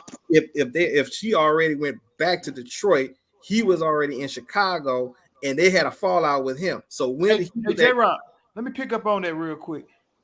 When they said Aaliyah got married to Rob, they was like 14, 15, right? How the hell a 14 and 15-year-old travel across state lines from Detroit to Chicago? I'm pretty sure she ain't driving, got no license by then. So how's she getting over there? It had to be Barry. Right. And then my thing is, two people ain't looking at the fact that her father was her manager and Barry was R. Kelly's manager. So if something went down, they could have kept that no secret. And check like this though. Now when Aaliyah tragically left this physical form of being here, Barry has held a woman. He's held all of her music and won't release it. So you got to think as the parents, if I know a situation like this that went down, who would have had? This is gonna be something I want to talk about. Who would have had the most to gain? If he did this with her daughter, they could have hit. The parents could have. If this was a real deal thing, factual, her parents could have got R. Kelly for millions of dollars. Millions of dollars. They could have came out and said he married my daughter. She was underage. Boom, sued him. You know, they could have been living good for the rest of their life. But they still fighting with Barry behind the music, the catalog. I just want to say this though. Those chicks in the Detroit, New York. That was bought and paid for by Gloria Allred. Because boy, you sound like a commercial. Heard none about them motherfuckers before doing Surviving R. Kelly, before Surviving R. Kelly, or after Surviving R. Kelly. You know what I'm saying? Man, you haven't heard from a juror. Right. So all those people that coming in that was like the girl Stephanie and all those people, man. That's a huge point, though, and Big Vi just said. The fact, when have you ever heard of a trial like this and you haven't had one interview from any juror nowhere? I've never seen it. I mean, I have not seen not one juror do one interview at all with this type of case. Man, look here, man. Dana J came out swinging at the fences. We could have had way more movement and way more friction behind this fight if people didn't want to be the big I and the little U. You know what I'm saying? I'm not the light guy, bro. You know what, though? I wouldn't like you either if I was against you. I would have been a bust your motherfucking head to the white meat. you be applying pressure to these people, man. I would have been had to came and find you by now. I would have been had to came if we were beefing, man, ain't no way. Did y'all? Hey, you be hitting these people where it hurt, man. And the thing about it is, you don't come on here and talk. You know how I come on here. I repeat shit I heard. You know, I ain't gonna lie like I don't. I repeat what I've been heard. But you be coming with that black and white, man.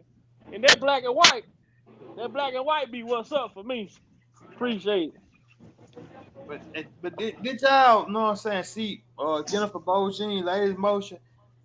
What I got from it is basically wrong. That she was saying that some of these women that accusing Rob sleeping with him when they was underage, he didn't sleep with them till they was of age. He met them when they was underage, but the sleeping shit. But this is the whole thing. How can you prove at what point in time did he sleep with these women? That's like I just made the analogy a couple weeks ago. That's like a female going, a male or female going to a club that say you got to be 21 plus to drink. Yeah, you can get in the club at 18, but you gotta be 21 plus to drink. You get in the club with a fake ID, you get your wristband saying you 21. But you get up to the bar, gonna tell the bartender, you know I got in here, I'm only 18. Make it make sense. Now your whole purpose of getting in the club is over with. So you mean to tell me these people lie about their age to get with this man, get with him just to tell him I'm only 16. Right. And then on top of that, you got some grown women on top of it, like Kitty Jones, for example.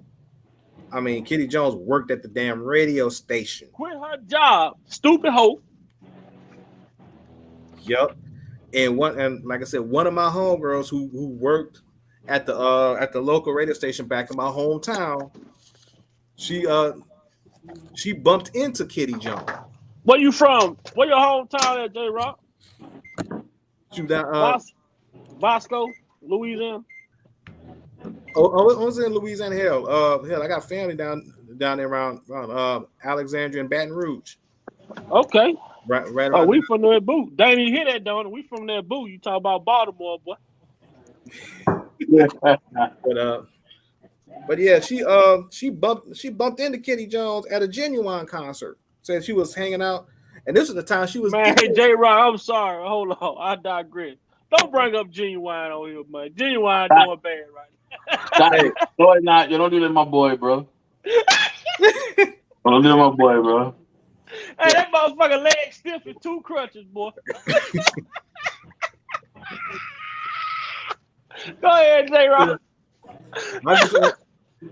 I'm just saying that's what she told. That's what she told me. She ran.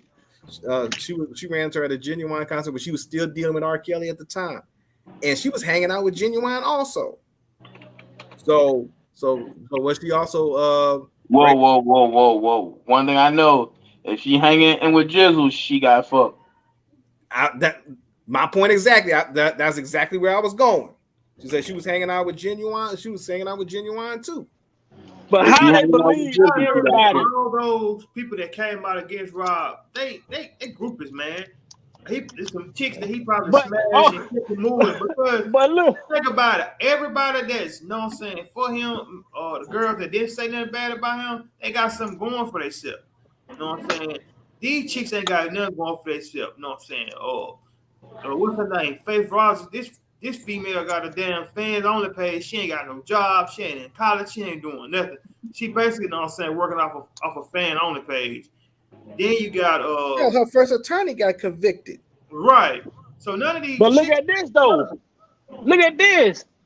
How the only chick that they found to not be credible is the one that didn't live with him, or did what wasn't around him like that.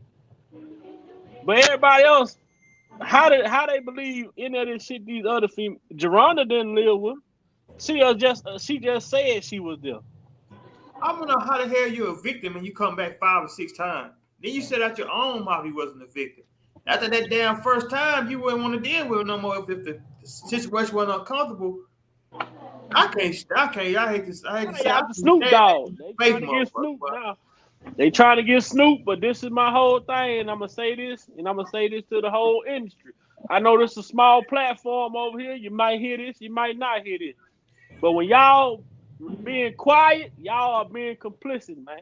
The whole music industry should have been pissed off about this shit the way they did this to R. Kelly, because how do you perform? How do you do your job as an artist?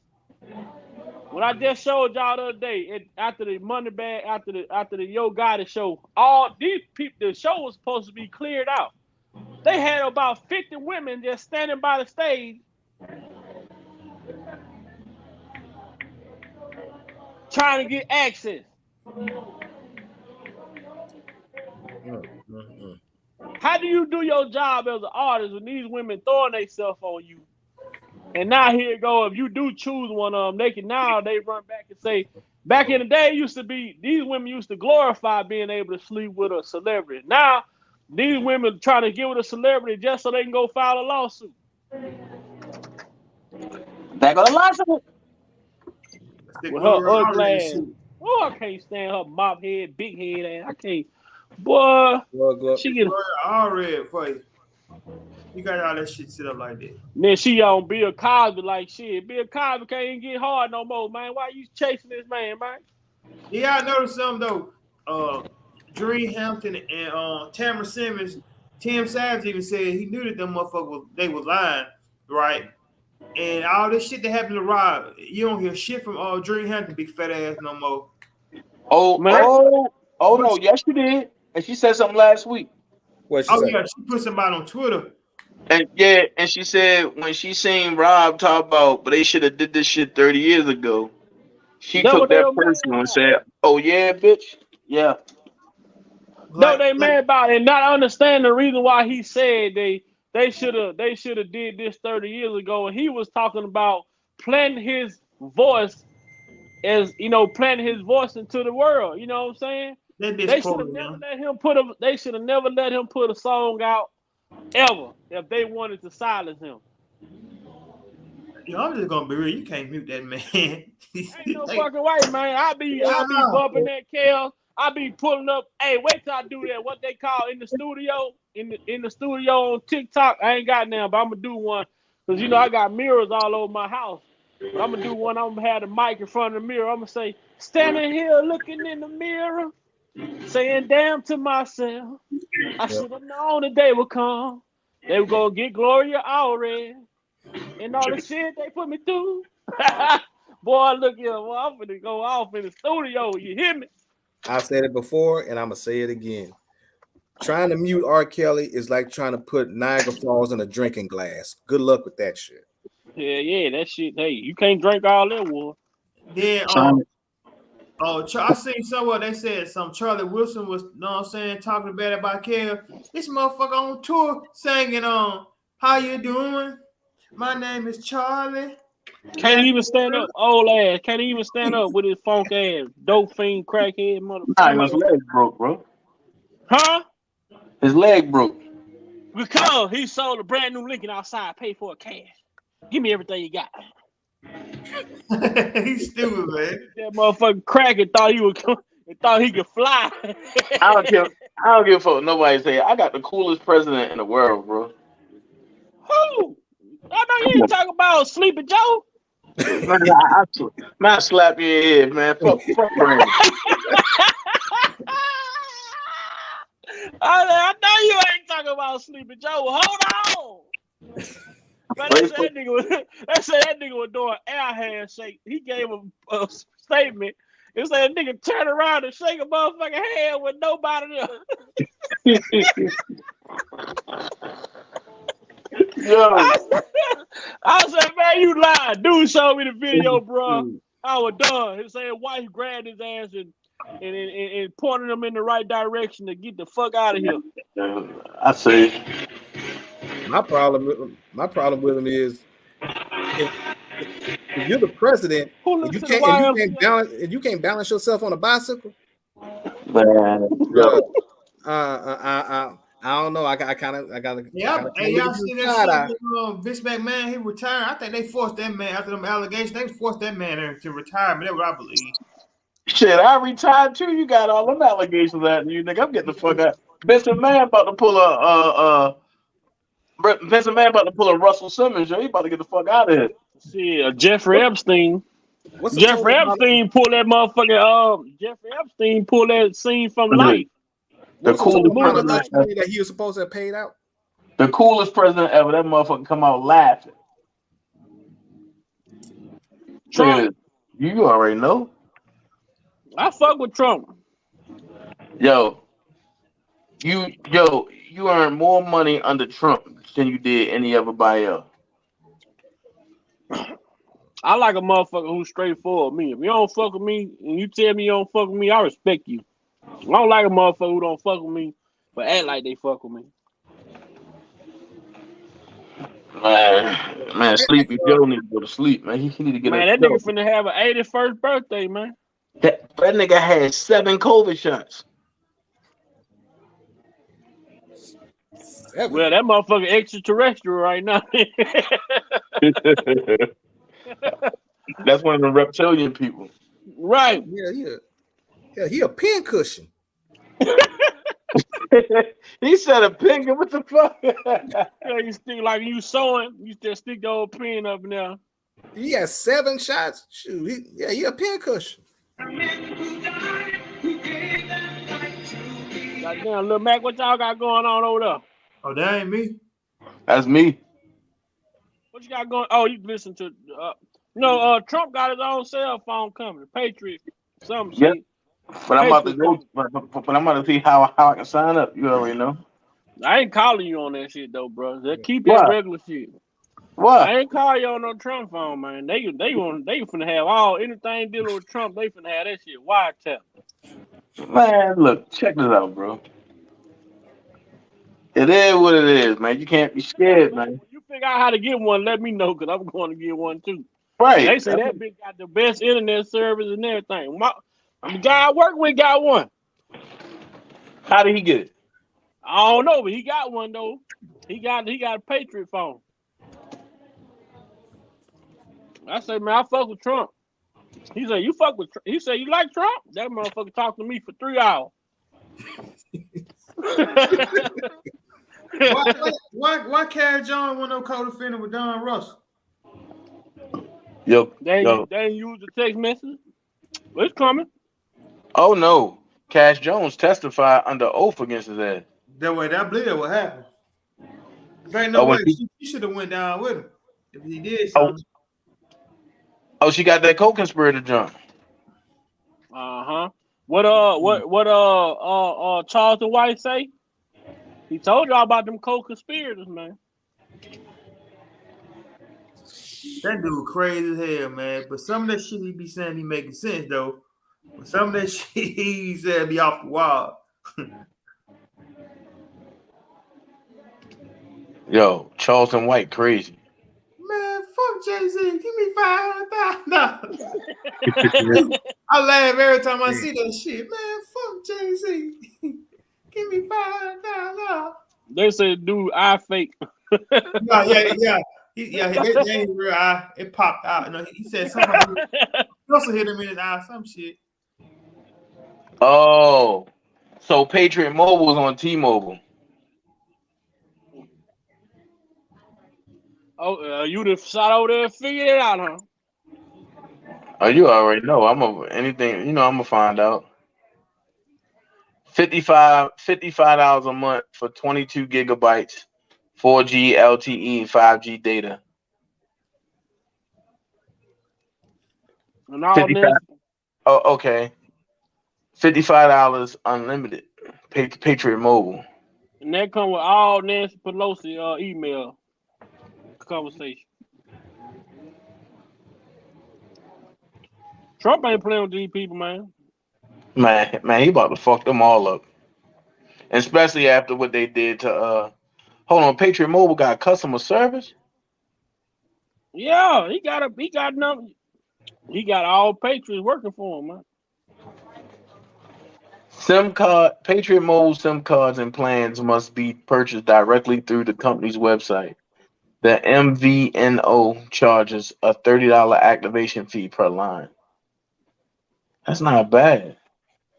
Hold on, shop Patriot Mobile. Let me see what's on this motherfucker. And they say the promo code is grab by the pussy, man. I said, well, Trump a bad motherfucker. Trump a bad motherfucker, boy. You're a motherfucker, yo. You're a motherfucker. Hey, I rock with Trump, man. He's straightforward. I like that. That man ain't grabbing nobody by no pussy. He got enough money. He got enough money to deal with these people. Now I don't know about the Rockefeller, but the Rothschild, but on the basic level, he can deal with a lot of people. Man, I'm glad goddamn Michael Avenatti in the situation. Just imagine that nigga would have been president. We've been all fucked up. He'd be the star. Hell no. He would run for president. No, that nigga run for being president. I'm going to a Hague. I'm moving to man. I would have moved to Mexico. That motherfucker became president. I'm moving to a Hague country, a non-Hague country. That motherfucker would have been shaking down China. Everybody had all them motherfuckers over there kung fu and everybody and shit. Because see, that's one of the main reasons why had everybody fucking everybody. And see, that's the main reason why Michael Avenatti jumped in his R. Kelly shit in the first place. Because he thought because the actual numbers much. Yeah. Because Michael Avenatti thought if you go after R. Kelly, he'd have to back it up of the black elites. Nearly 6,000 run for the White House. Bigger than any tax increase. I guess not though. A lot of motherfuckers really don't want R. Kelly in jail. They want to. They do, man. They don't give a damn about this shit. They want that man out. Many jobs, the lowest unemployment rates for Americans. With Gerald Griggs, old big head, old water jug head ass. And for African Americans, we have the best numbers. And for Hispanic Americans, we have the best numbers. And for Asian Americans, we have the best numbers. It's about to get ugly, bro. I saw the clip on Gerald Griggs when he's on V103 again. Oh, big head ass. Go ahead. The Mavericks just disrespected the shit out of Russell Westbrook. Nobody want his serve. Man, Dallas Mavericks, they said, hey, what about a trade? They put hell no. They don't want his serve, man. That bitch walking there Dallas with that shirt on. Dallas Mavericks don't need him. They got a good team. Right. Yeah. Russell just gonna stay in LA because nigga come to practice with a whole shower curtain on. Man, Kyrie I want to know, is he coming to LA or what, man? Come on. They trying to. If they move KD, Kyrie gone too. I don't like that nigga KD no more. That nigga bitch, man. I agree. See, let's see. A lot of people already knew when Rudy Gobert got traded to Minnesota and Utah got all they got from him. You knew Brooklyn was gonna be on some after 7 shit. They're gonna be on. They want somebody to be like, "I'll give you the sun, the rain, the moon, the stars, and the mountains." I seen somewhere the Brooklyn was offering 4 first-round draft picks and Kevin Durant to get LeBron James and Anthony Davis come play with them. Brooklyn ain't good for LeBron right now. Brooklyn ain't good for Brooklyn right now. And see the thing, and then you're gonna have the situation where does KD play out in Brooklyn if they can't get a trade? Does he still sit out because he still got 3 years left on his deal? Because he only 1 year in. The Lakers should have never got rid of those people in that first team they had when LeBron got there and they won that championship with. That what they fucked up there. They trying to change the rotation and all that shit when they got rid of all those people. Hell, even the players before. Because if you take a look at the players they had before that, it seemed like a lot of those players flourished. Brandon Ingram in New Orleans. Jordan Clarkson was 6th man of the year in Utah. Then you had Julius Randle, who kind of emerged a little bit with the Knicks. Everybody seemed to have done better when they left the Lakers. Right. B.I. a dog, though. B.I. is a dog. Oh, Brandon Ingram legit. Brandon Ingram very legit. Oh, yeah. I just wish somebody go to Portland and get Damian Lillard some help, man. That dude hungry, man. Man, somebody need to slap him and tell him to get the fuck out of there. He don't want to leave that damn coach, man. He said he would coach. He would go to LA if they bring the coach with him. Hold on, Ray. What the hell you talking about? Golden State did Mark Jackson so goddamn dirty. He built that team. I don't know why Mark Jackson ain't go be the but when the league blackballed Mark Jackson. Yeah. Yep. Yeah, they did him dirty. Steph Curry taking the damn credit for that team. That's Mark Jackson team, nigga. Well, that's the same shit they did Tony Dungy. Exactly. That same shit they did the Miami Dolphins coach. Shit, Miami Dolphins was a decent team. I mean, you giving a man some scraps to play with, then he gonna fire, you know what I'm saying, then try to do some whole shit. I hope he get their ass for about 30 billion. Yeah, and then you know what the Dolphins was trying to do because once that happened, it was talking about Sean Payton and Tom Brady supposed to be collaborating in Miami together at one stretch. Even though they're trying to say it's a rumor, but it said that there was an offer on the table for Sean Payton for a 5-year, $100 million contract to coach the Dolphins. Oh boy, Charleston White on Soldier Boy ass now.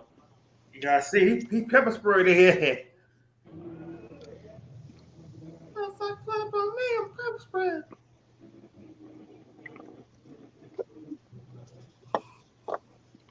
Why you say fuck Damian Lillard though, man? He was a blood one day. He was a Crip. He was a GD. Hey, but Charlie was Bumpton. You know, I believe Wet 100 storing that nigga though. My favorite Charles White is that nigga talking about suing them jobs, boy. I sued every fucking job I work for. He go in that bitch and look for safety violation. Hold the fuck up. Wait. Earl Spence called out Rolly Romero and now Rolly trashing Terrence Crawford. Nigga, you crazy? Man, Rolly don't want no smoke with nobody, man. Rolly ain't got it. Rolly ain't got it. He let Tank catch his ass. Tank didn't even hit him with a flush shot. Did y'all know that Reebok offered Kels a shoe deal before that sex tape scandal? Yep. Yeah. I remember the commercial. Yeah. As a matter of fact, I think YouTube still got the commercial up. Yeah, I seen the commercial before. I'm like, damn. I'm like, I hate that happened. They did it. Reebok did Rick Ross the same way because of that song. He had a shoe deal with Reebok. What you see? Who could have put that sex tape in place to stop all these endorsements from coming through? Barry Hankerson. Barry Hankerson is a dirty motherfucker, man. That dude everybody he didn't ever manage has sued his ass. He worse than everybody talk shit about Suge Knight. Suge Knight wasn't that bad. Suge Knight was just doing dumb shit. He had all that money. He was just one smart, but when Suge Knight was taking care of motherfuckers. No, so he was making sure people weren't getting bad contracts and shit and doing all that. He got Jodeci out their bad contract with Uptown, and Mariah, not Mariah, but Mary J. Blige and them. Suge Knight was going to work with Irv Gotti, J Prince, and I think Master P. It might not be Master P. I think I ain't sure. Master P stood up to that nigga, told him shit. You think you a bad nigga? P told him shit. I'm a bad too. Shit. So I got a question though. Hey Mac, are you on the computer right now? Yeah. Yo, go to YouTube and type in YOKI. Okay. YOKI. Let's just listen to Lil Mac reaction. YOKI. Yo, yeah. Cyrus? Nah, it's Yoki Stirrup. Oh, I know what you're talking about. Nigga. What the fuck going on? Because I don't know. Man, that's a goddamn shame, bro. Bruh. Man, look. Hey, Lil Mac, you found it yet? Don't make no sense. Let me see. You'll know when you find her. You'll know. Oh, yeah, you'll know, because they're going to be like, what the fuck? When you find her. Nigga, yo, her husband, when you see her husband is a little ugly ass nigga, though, bro. But y'all know what I'll be listening to. What is Yoki? Yeah. Yep. YOKI space STURRUP. And she be cooking and shooting guns. Mm-hmm. Let go at the red light, twerking on the head like. Nah, boy, she twerk. Everything stopped. Mm-hmm. This light-skinned chick. Yeah. Yep. Man, look at J-Rock say, yep. This bitch lifting an alligator up. I mean to call it a bitch. Excuse my language. This motherfucker crazy. Kind of remind you of one pap, though. Man, y'all don't disrespect this lady, man.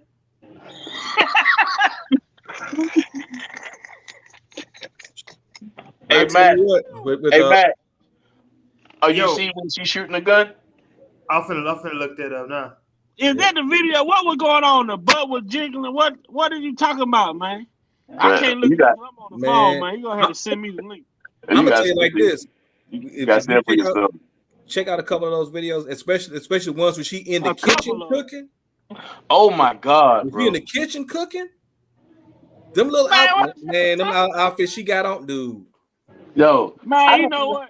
I don't see how her husband can actually be comfortable with that, bro. Man, because she got paid, she paid the bills, man. First of all, she can shoot good as hell, so I ain't beefing with her. Yep. You got a point, Mr. and Mrs. Smith, man. It's hard. Nah, hell no, ain't no Mr. Nothing. She's everything. Damn. Hey, Matt, you all right? Y'all said this woman look like one pap. No. I said, no, y'all just disrespect. This lady called her one pap.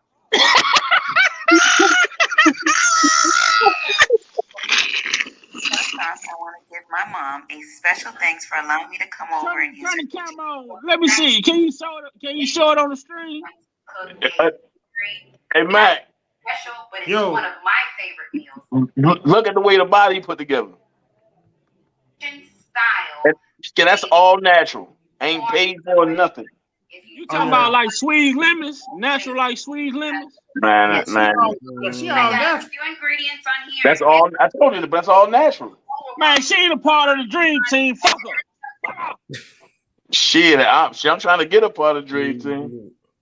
I'm mad. I'm mad because y'all can see and I can't. I don't like that. I hope you don't get it. I was here.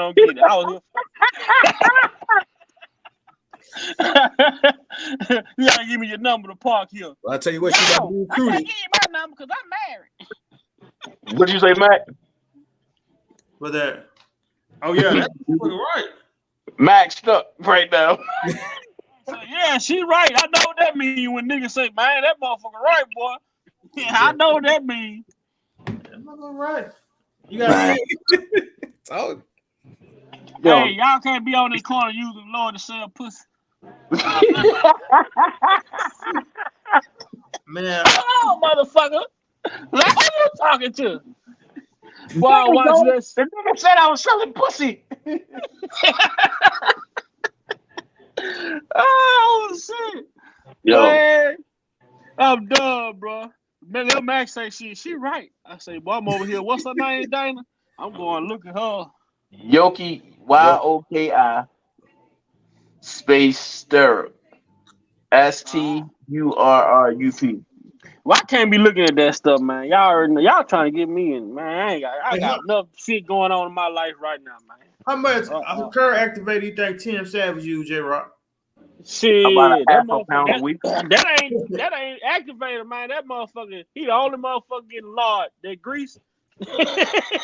Man, I remember when Dana got that ball. That he the first one showed that damn video. He had that baseball bat. It's Savage. Fuck you supposed to be scared. It's Savage. You heard me? You got 24 hours. Hey, killer, this Savage, boy. What goddamn Kendrick Perkins told old dude, you ain't gonna pour cereal on milk. He told damn old dude from Golden State. His name on my back of my head. I can't think of his name right now. Draymond Green. Draymond Green said you ain't gonna pour milk on cereal. Yo, Kendrick is a whole nother. Kendrick is a whole nother animal, bro. Kendrick, man. Kendrick, Charles, and goddamn Shannon Sharp, man. You don't know what's gonna come out they got. Shit, boy, he told Charles Barkley, boy, you got one more time to play with me. I'm gonna slap the shit out you. Charles Barkley ain't say nothing to that man in 3 years. He ain't. Man, I thought him and Shaq was about to throw them bitches on the Charles Barkley told Shaq, I'll have a championship too if I roll Kobe Bryant and Dwayne Wade coattails. Hey, but you know that's why Shaq wearing rings on the set though.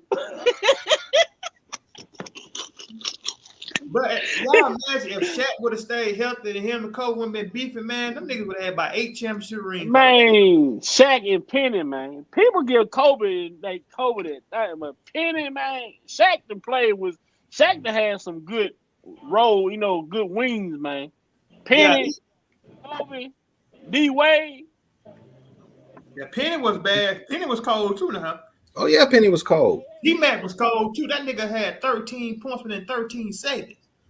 I said, where you do that at? He put his game on the shot. I still remember the dunk that T-Mac did on Sean Bradley. I still remember that dunk. I mean, golly. Dunk on Sean Bradley. Yeah, but the way T-Mac did it, the radio stations in Dallas was the radio personalities was mad. People don't know that they were used to seeing Sean Bradley get dunked on, but the way T-Mac did it, it was like it took it to a whole other level. They were like, nah, he didn't have to dunk on him like that. That was just too disrespectful. But what's called though? Now I like the Vince Carter one over the 7-foot nigga. Oh, but that nigga, Baron Davis, bro. Oh, the big tall 7-foot nigga. And he lifted up his jersey after that. Yeah, man. I'm like, that's probably the last time Baron Davis spring like that. That's about the last time we seen him spring like that. Oh, Baron Davis very underrated. Oh, Baron Davis, he was decent. He wasted a lot of time. He wasted a lot of his good years at the Hornets though when they was in New Orleans. Sure did. I'm gonna say this and I'm gonna say it again. There's nobody now that can fuck with the Rain Man. Sean Kemp. Wow. Yep. When that nigga snatched a quarter off the top of the backboard, I said it's over. It's over. When he dunked on old boy and pointed both his fingers at him, dude, man. When he caught Mutombo? Well, I think when he caught Mutombo, no, he dunked on somebody. I think it was against Golden State. No, Alton Lister, whoever that was, but it was in Seattle.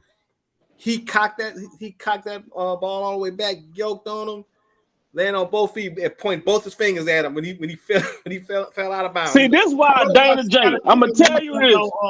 Patriot, we gotta start the sports, man. We gotta start the sports segment, and we got man. a sports segment already. Man, but we ain't been on the sports segment. We gotta get it back going, man. Cause dude, we gotta be able to talk about this good shit like this, bro. Like Michael Jordan, I like him on the court, but off the court, he's an asshole.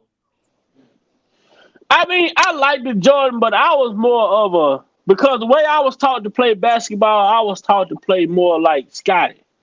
I was more like a LeBron. I was taught to play like the LeBron James style. Yeah, you gonna get your points, but I can't beat 5 players playing one me. Right. You know what I'm saying? I need everybody to feel this ball. That's what makes Steph Curry so good. People never notice this shit. When KD was there, KD can go for 50, and Curry can have a bad night and they lose. But Curry can go for 50, and goddamn, you got Leon Spinks coming off the bench hitting 3. Hey, the Matt. energy in the ball. This fool said Leon Spinks. Hey, Matt. Yo. Hit that link I just put in the chat. If I said Leon Spinks. Leon Spinks was hitting 3. JaVale McGee coming off the bench, coming in the game shooting. Hold on, Leon Spinks was a boxer, bro. Leon, you know, the dude with the bald head, man. The dude with the bald head that played with the Golden State with the water head, the headband. I forgot the dude's name. That was the dude's name with the bald head that played with the. He was kind of swole. He played for the Golden State Warriors. He won like 2 rings. He played 1 year there with West, and then he had another year there when KD was there. Damn, man, I forgot that dude's name. But hey, Mac, are you okay? Yeah, I'm good, man. Dana, why am I not surprised that you uploaded that one? Oh, that motherfucker bad. Fuck the rock. I see a tail, but I ain't thinking about the oxtail. Man, y'all can't be over here on this shit talking about cutting up. Man. That motherfucker said, fuck the oxtails. What about her? Man. Hold on. Boy, if you got that onesie on, oh, it's a wrap. Right. Dana, this is what you do at 3 o'clock in the morning, bro? I'm just curious, you know. I ain't curious. If I ain't sleep, I'm gonna watch your videos, bro. I'm gonna tell you like this. She's one of those women. If you bring her home, your brother, all your homeboys gonna treat you like you on First 48. They're gonna put you in a small room. Yep. Interrogation room with a spotlight on. They'll be asking all type of damn questions. But get what your uncle gonna do. And the first thing they're gonna say is, "Do she got any friends?" Yep. That motherfucker bad though. But what uncle be doing? I see a big guy. Yo, Matt got quiet as shit in that. That motherfucker bad though, bro. Come on over here, let Uncle check you out. you got that one. Hey, man, did y'all see the chick that Rob was engaged to before he met Azrael and what's her name? Jocelyn. That motherfucker bad. Her name like the man wasn't dealing with no bad bees, man. Who had the best of the best, man. Summer was bad, bro. Nigga. Who? What's her name? Damn, not Summer. Was it Summer? Holly was bad. Summer was bad. Run the pace on that motherfucker looking like Ruben Bridge or somebody. Going, fuck you, Jerron the Pace. You like you about 80 years old. You look old fashioned. You young as hell. Like, girl, what happened to you? Man, y'all know Rob. He ain't touched that motherfucker. And the first chick he brought into the Trump Summer. Yeah. But that's the one from bro. That's the one from the Shawshank Redemption, whatever that shit is. Yeah. Golly, look at them thighs, bro.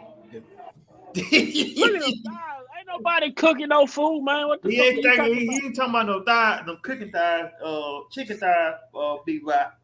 Man, I know he can't be on here talking like that. I can't talk like that. I can't talk like, man, this fucked up, bro. This what y'all do. I thought this was a brotherhood. I can't talk like that. That's fucked up. I'm gonna give a brief disclaimer. Anything said on this platform right now is not Big Vi speaking right now. This old boy. That's who I am right now. I gotta find my other phone, man. Fuck this. I need to see this. No. I ain't gonna get you in trouble. Nope. Hey, Dana, it's over for you. Big Vi. I'm gonna ask you this: if they said Chaos could walk out the door right now, all you gotta do is smash Glory already. Would you do it? Hell no. Man, I power drive her head through 2-3 walls. That bitch. You know what I do? Oh, you know what I do? But I get Demetrius Smith and I say, you better fuck the lining out of our ass. Hey, but think about Nipplegate. Somebody gotta take one for the teams or Chaos and come home, man. Team, man. Think about Nipplegate. Demetrius might can't get hard, man. Man, what the fuck, man? Nah, man. Nipplegate. Man, I ain't never seen a nipple with hair around it, man. What the fuck? That's a chest. I never seen a Gucci that got great hair that stand up like a spike.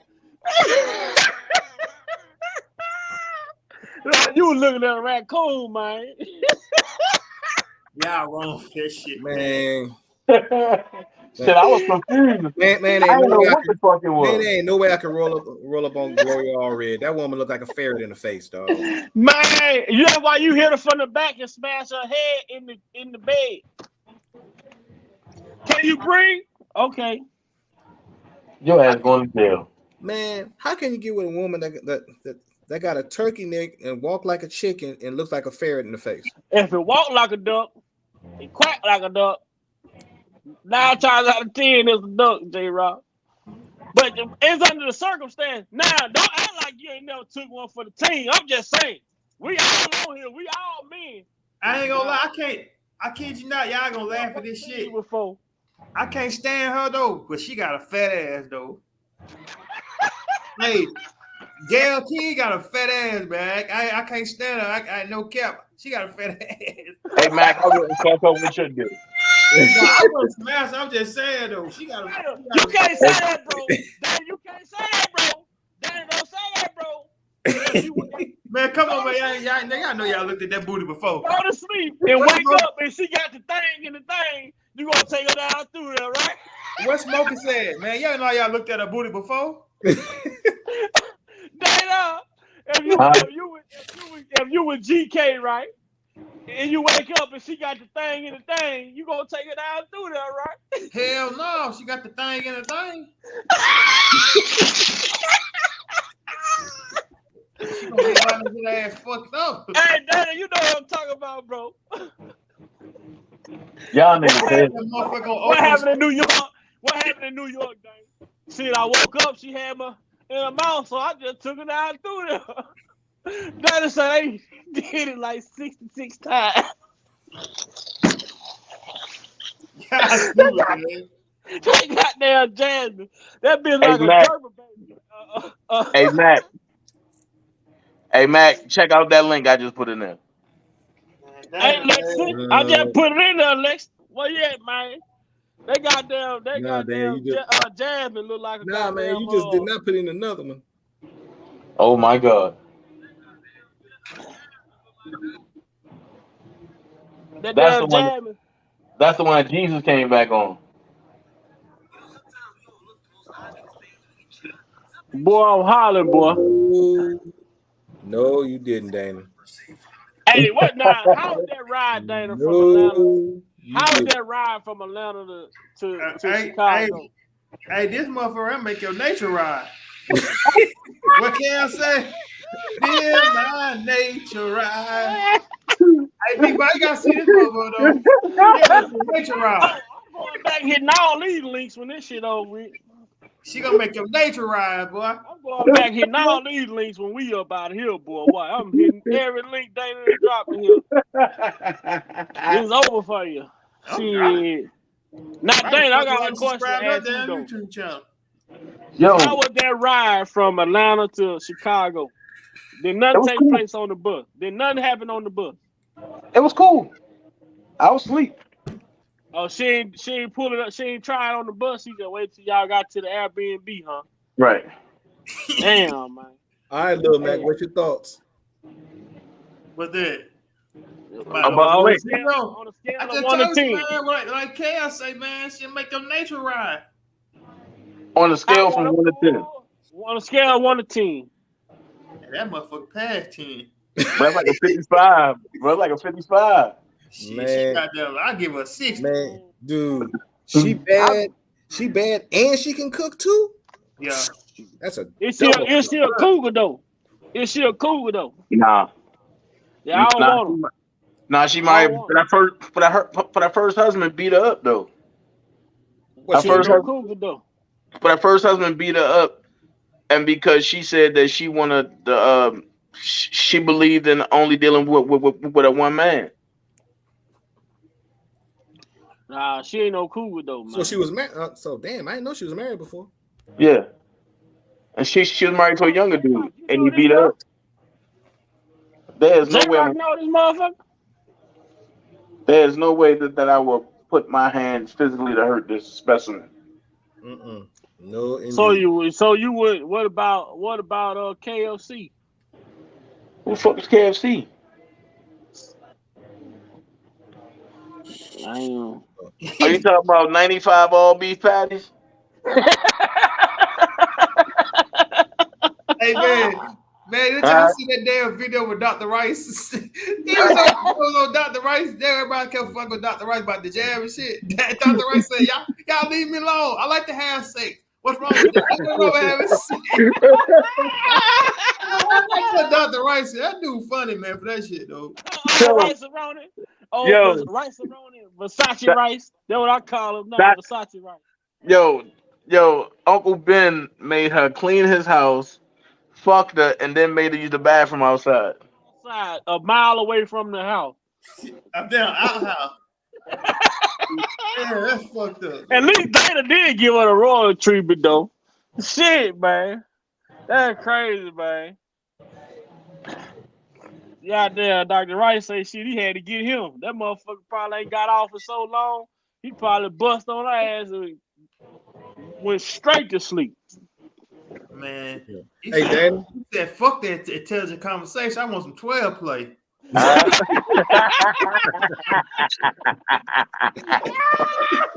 got that little back. Damn.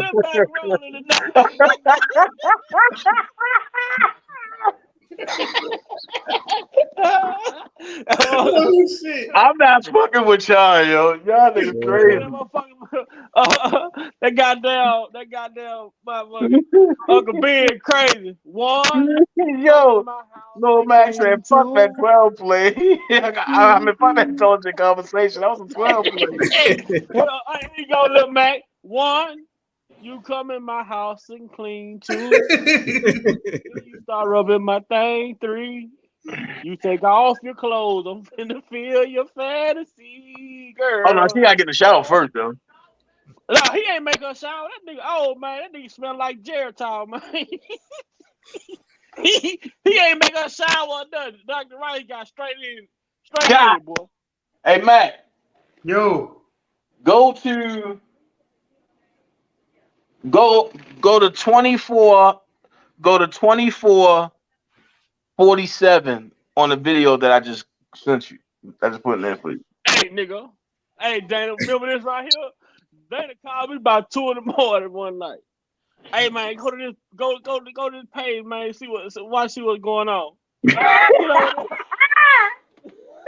Jojo, oh, bitch ass nigga, I'm outside.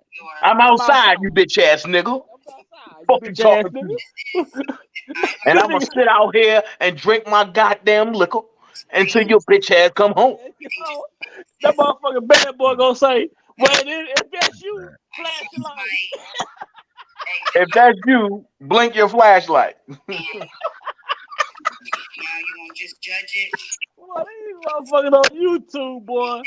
Boy, we just saw some shit on these YouTube streets, man, over these 3-4 going on 4 years, bro. Hey, Mac, you all right? Yeah, I'm good, man. Damn, I'm good. Yeah, I'm good, man. God. Y'all crazy, man. Man, Yeah, it I'm ain't good, even, man. it Man, ain't Damn. what even goddamn fair, Levi? dog. It Levi ain't was fair. on Miss Anne's channel, and some motherfucker from Oco arguing with this man. Trim is trim. Yeah, Levi said trim is trim. God damn it. Yo, the funny part is when Levi be like, when he make a point and he be like, oh. I be like, damn, what the hell just happened? I ain't gonna lie, that shit would be funny when goddamn Levi be going in though, goddamn. Hey. I ain't got nothing against DJ though. I know y'all might I ain't got nothing against him, but that shit be no child to DJ. I ain't got nothing against him, but Levi be going in. That shit do be funny though. Man, that motherfucker Angie killed me when she get to going though. Motherfucker, I ain't said nothing to you, crazy motherfucking ass. You come over here with all that bullshit. I ain't with that motherfucking bullshit. I ain't with that motherfucking bullshit. I told that motherfucking ass about coming over here with that motherfucking bullshit. Now you homeless dead bug eating chicken motherfucker. I know your motherfucking ass. You know you hit that goddamn baby, and you know you did it. JoJo, don't hit this funky ass motherfucking link right now. I'm talking now, JoJo. Shout out to me, Angie. I love me, Angie, though. Man. She cool people, man. Yo, I'm gonna tell you. I ain't got nothing against nobody on these YouTube screens, man. Angie crazy. Give me a good laugh in, man. One of the worst people to have on your ass, Angie and Sharon, man, it's over for you. Nah. Out them two, Angie the worst, bro. Yeah. Because Angie don't sleep. And Angie, if she'll get mad and cuss you out, and then when you think it's dying down, she'll text you like 900 times. You'll be like, say something, bitch. Say something. You be like, what the fuck? Yo, it's crazy. But at least Sharon will let you sleep through the night. Yo, the Jets new out. Ooh. They got new uniform. Their new uniforms are sick. I saw that. I like Jackson State shit. Dion changing the whole HBCU world. I keep telling you. Man, I'm telling y'all, chick that motherfuckers be sleeping on, light skinned Keisha. Man, yo, she's before her time, bro.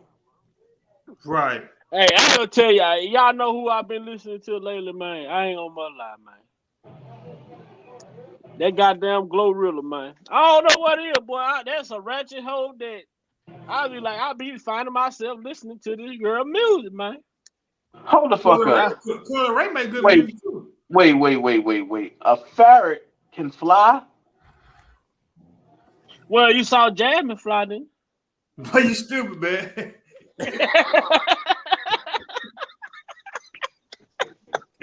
Damn. We ain't gonna get off your case by that one, Dana. No, Dana good. He did what any motherfucker would do. I mean, look, I want to find a motherfucker who gonna say, no, I ain't. What the? Wow. Dana look just like her, man. Wow. Boy, y'all stupid, man. Look. There goes a lawsuit. Nah, that bitch just can jump real good. That's all. That bitch can't fly. Man, I kid y'all not, man. Glory already and Judge and Dunn, they friends, man. Them motherfuckers be sipping tea. Of course. Oh no. Did you just hear what Andrew Wyatt said happened in the Bill Cosby case? He said these motherfuckers come in the courtroom arguing like they hate each other. And then he go and catch them on the back hall talking about we just gonna fight a little bit more, then I'm gonna get Bill to settle out. They fired that was Bill attorney. It's on Andrew White. He did an interview on the I gotta check that out, man. I like Andrew. On your face. Dana can play the shit. We can listen to the audio. Dana can play the audio. Man, Watch this. This is Don Russell and Freeman in court today. All right. Hold on. Look. Watch this. What the fuck? That bullfrog ate that damn thing. Damn. He ate it. What? He ate the other frog.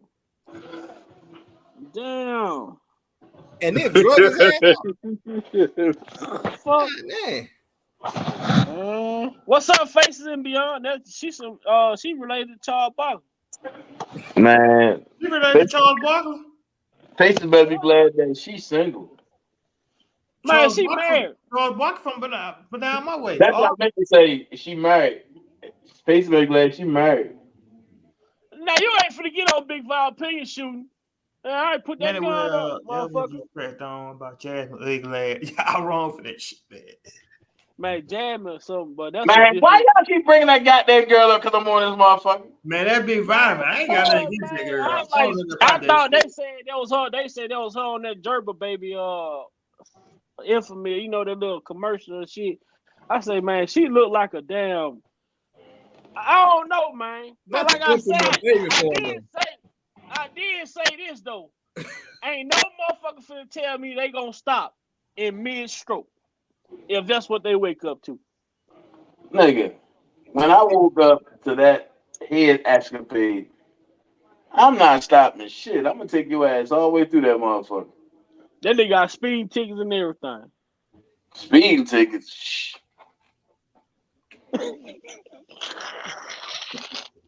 Rob said he went in the bathroom. She came in there wanted some more. She was trying to trap your ass for real, motherfucker. Speeding tickets, man. I got kicked out the HOV one. Man, what the fuck wrong with your bag? You want to be a rapper or something? This motherfucker be dissing people over instrumentals. He be making little comments and little videos over instrumentals, talking shit. These people, that shit funny. That nigga, hey, he like that nigga on the end of them uncles on 5 Heartbeats. He raps Southern and Western. Country and Western. Oh shit. Hey, but Dana, you did yesterday make some good shit though. As far as singing, Aaron Hall versus Kel just flat out singing. Ain't no fucking way. Not just flat out singing, but Kel, you know, when he developed into, you know, doing his different genres of, you know, his different styles of singing, he became something probably way greater than he ever thought. You know what I'm saying? But Aaron Hall, you know what I'm saying, was facing some goddamn charge too with some man, all of. I'm glad you said that because I said, why the fuck is it? Why is it that I was thinking about something. All seriousness, no bullshit intended this time around. Like when you think about Michael Jackson, right? One of the things that people always talked about was Michael Jackson didn't have a childhood because of how his dad raised him up. And then when he became an adult, he went back and did everything he wanted to do as a child. And they used that. They used his upbringing against him to bring allegations of him liking children. Then you get the same shit with Chaos. They pretty much used his upbringing as what he went through with his family. And when he became an adult, trying to say, well, then because it happened to him, he went back and did. It's like, why the fuck are they trying to use things against our people that, you know, traumatized situations that our people that look like us went through? They always try to take it and use it against them to bring them down or lock them up or anything, like, you know, the allegation. That shit just bothered me, man. It bothered the fuck out of me. I want to touch on Aaron Hall real quick. You know, man, I think Aaron Hall trying to talk shit, talking about R. Kelly stole his style. This nigga sounds just like Charlie Wilson on some of his songs. No. Actually, that's facts. Sony. Don't tell me that Aaron be riffing like Charlie. Yo, listen. My bad, J-Rod. Let J-Rod have something to say though. My bad, J-Rod. Every goddamn pound of weed, I be like, J-Rod, I wish Lil Mac would just shut the fuck up. Y'all Avatar can fight each other, but J-Rock Avatar look like he'll fuck yours up. I don't know what you got on there though. That's clear, man. But what you got on yours, J-Rock? That's a person, ain't it? Yeah, it's Black Panther. I know Lil Mac got somebody on here too. Who is that? You gotta look. It's too small, man. I gotta look. My eyesight ain't that good. I just looked to see that it was. I just saw that it was a person. You know what I'm saying? I had to look hard as fuck. You know I'm on this cell phone. Hey, Lil Mac, you got your computer up, right? Go to type in Ron Newton Vlad interview. Talk about Michael Jackson being set up, and then the audio play.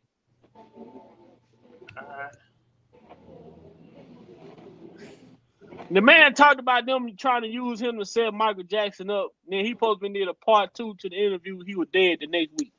I can't stand Vlad though, man. I like the people that he interviewed, but I don't like that dude, man. But he interviewed the shit out of the same people. Right. I might watch a Boosie interview or something like that, man. Yep. Vlad got the same rotation. He got the same rotation time and time again. Y'all seen Lisa Van Allen eyes when they popped up when he asked about when he did that replay of that damn Earl and Ricky, not Earl, but Andre and them interview with public announcement.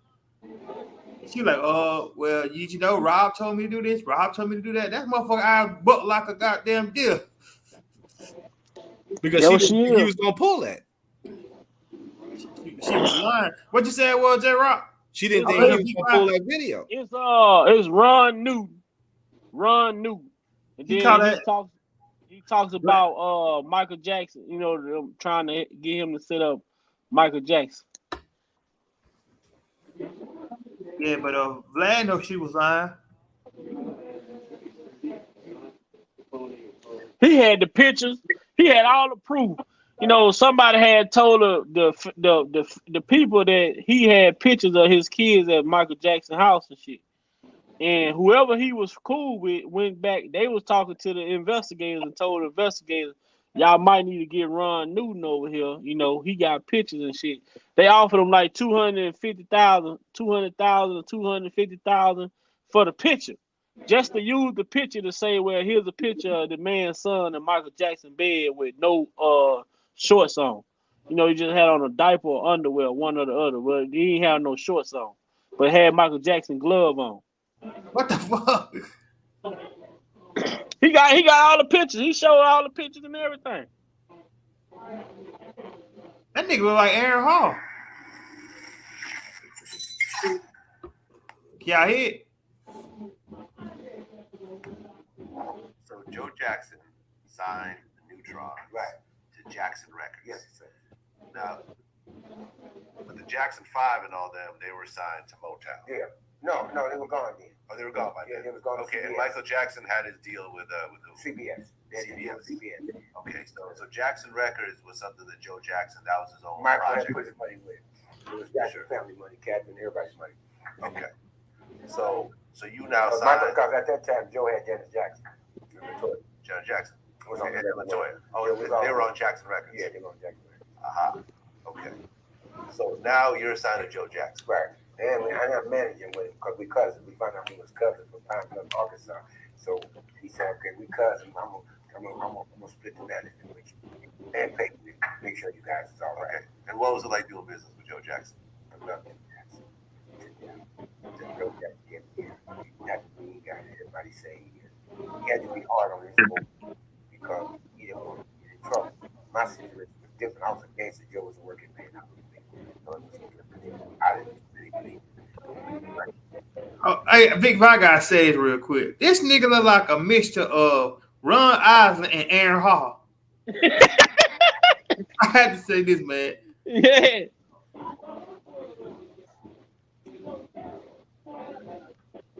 Hey, Vi, what was his name again? Ron Newton. Ron Newton. Yeah, I hear it good. Can you hear it, Dana? I can hear him. Seems like a little low. It could be a little louder if you could.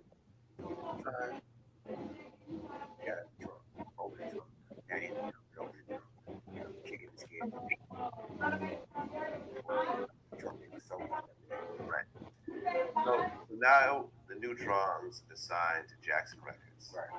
And did you start to meet Michael Jackson during this I met time? Michael Jackson at that time. We did a show at the Roxy for Jackson Records. And Michael came in. Michael, Latoya, Janice all came, which is in my book. I read it about it in my book. Taped by the show. Matter of fact, he had the tape of the Roxy show where he taped it, and he said, then that was the night of my wife's birthday, and we were staying at the Sunset Hotel. Yeah, he kind of looked like a cross between Charlie Wilson and Teddy Riley uncle. Show Michael He give me Ron Eisner and goddamn Aaron Hall vibe. And we spent the night over there. And after that, I started visiting the ranch frequently, talking to Mike, hanging out with Mike. This is Neverland Ranch. Right, Neverland. No. This is when everybody was thousands of people outside the door. Nobody could be in with people that was on the list. Bill Gray was security here. And I'll never forget it because I used to tell my kids one day we're going to get to the Jacksons. Right? It's almost 4 o'clock. I'm out of here, fellas. All right, my boy. All right, Dan. He's like, Dad, let's go home. I want to go home. Yeah, all right, Dan. Those two. All right, good night, man. Good night, fellas. All right, man. Tomorrow the giveaway, man.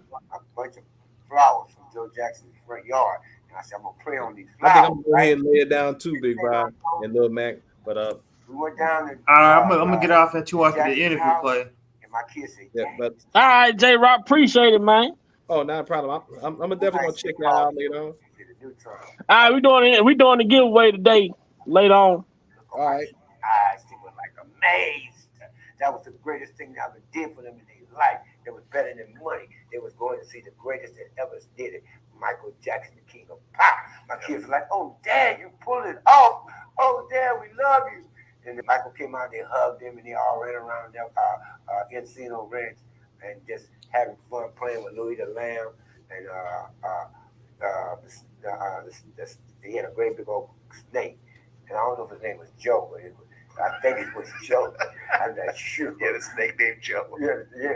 Hey, Lil Mac, now make sure you note that he gonna be showing pictures of everything he talk about. Okay. I said, what's the snake name? I think he said Joe. I said, Joe? And he said, yeah. I said, oh, okay. And so Louis the Lamb spit at me, right? He was like, that was one of the things that like to spit at you, know, that we don't talk about, right? They spit all the time. And so we had Bubbles, and I'll never forget, the kids was playing with Bubbles, so Bubbles bit Jay. Bubbles is the monkey. It's the monkey. Bubbles bit Jay on his arm. And Jay said, Dad, he bit me. Michael said, he did what? He said, Bubbles, did you bite him? He said, Michael said, bam, slapped him to his knees. Bubbles said, Michael said, praying for his life. You know, he did the wrong thing. So Michael Jackson beat up Bubbles. Hit with an 8-piece. With an 8-piece. With an 8-piece. Mike was fast. Really? Oh my God. Monkeys are really strong. Yeah, but he couldn't mess with Mike. Mike hit him so fast, made him down on his knees. Praying. So Michael just beat the crap out of Bubbles. Hit him with an 8-piece. Hit him with an 8-piece. Like Mayweather hit Pacquiao. Okay. Now, later on, Michael was being charged with the whole child molestation thing. Mm-hmm. And you actually got dragged into this. Yeah, a friend of mine. Make sure y'all listen to this. You know, some family that knew the Jacksons, and they called me on the phone and asked me to come to the hotel. Now, me being a player from the Himalayas, I said, I'm going to go and see what they're talking about so I can take the information back to Mike and Johnny Cochran. So I go down and I say, yeah, what's happening? So they say, yeah, well, I said, well, they said, what I'm here for? I said, I'm here to help Michael. Oh, they said, oh, no, we don't. That ain't what we want with you. We heard that your boy spent nights at the house. We want to know if Michael tampered with him. I just picked him up or touched him in any kind of way. If he did, we got $200,000 for you. I said, do you hear that shit? Got out of prison. I said, yeah, I hear it. Damn. I can't tell no lie like that. I ain't doing that. He said, you show him what I'm going to do. I'm going to draw a check up, a contract up, and I'm going to show you for you get $200,000. So they want to pay you $200,000 to say that Michael Jackson molested your kids. Yeah, just touched him or whatever. Right. Touched him or anything. What would you have done if you found out that Michael Jackson molested your kids? What you think I would do? Man, Blair, sit your ass up. Right. Well, you told me back when we met up years ago that if that would have happened, you would have killed Michael Jackson. If he had touched my kids? Yeah. Absolutely. Right. Yeah. But I love Mike, and I know Mike didn't do that, so he didn't have no problem worried about me. Exactly. But and I remember you had shown me a picture a while back. Right. Now you finna see the picture. At Michael Jackson's house wearing his underwear, but that was a personal picture that you took. I took that picture. They just got out of the swimming pool. Yeah, I exactly. took that picture. But they wanted to use that picture as evidence against Michael Jackson. Right. Yes, they did. Okay, but You hear that shit? Yeah, that's that Michael shit Jackson crazy, winning the man. case. Yes. And well, matter of fact, I was on my way down to help him win the case when I got a phone call from Messenger and said, "Oh, we don't need you. Mike gonna be all right." I said, "Okay." So, Ron, what is this picture of right here? I got the glove on, Michael Jackson's famous glove. That's worth $250,000, and I got the Thriller jacket in my hand. And I got one of the silver jackets on. I got the silver glove on. Oh, Michael let me put it all on. Michael put the coat on me himself.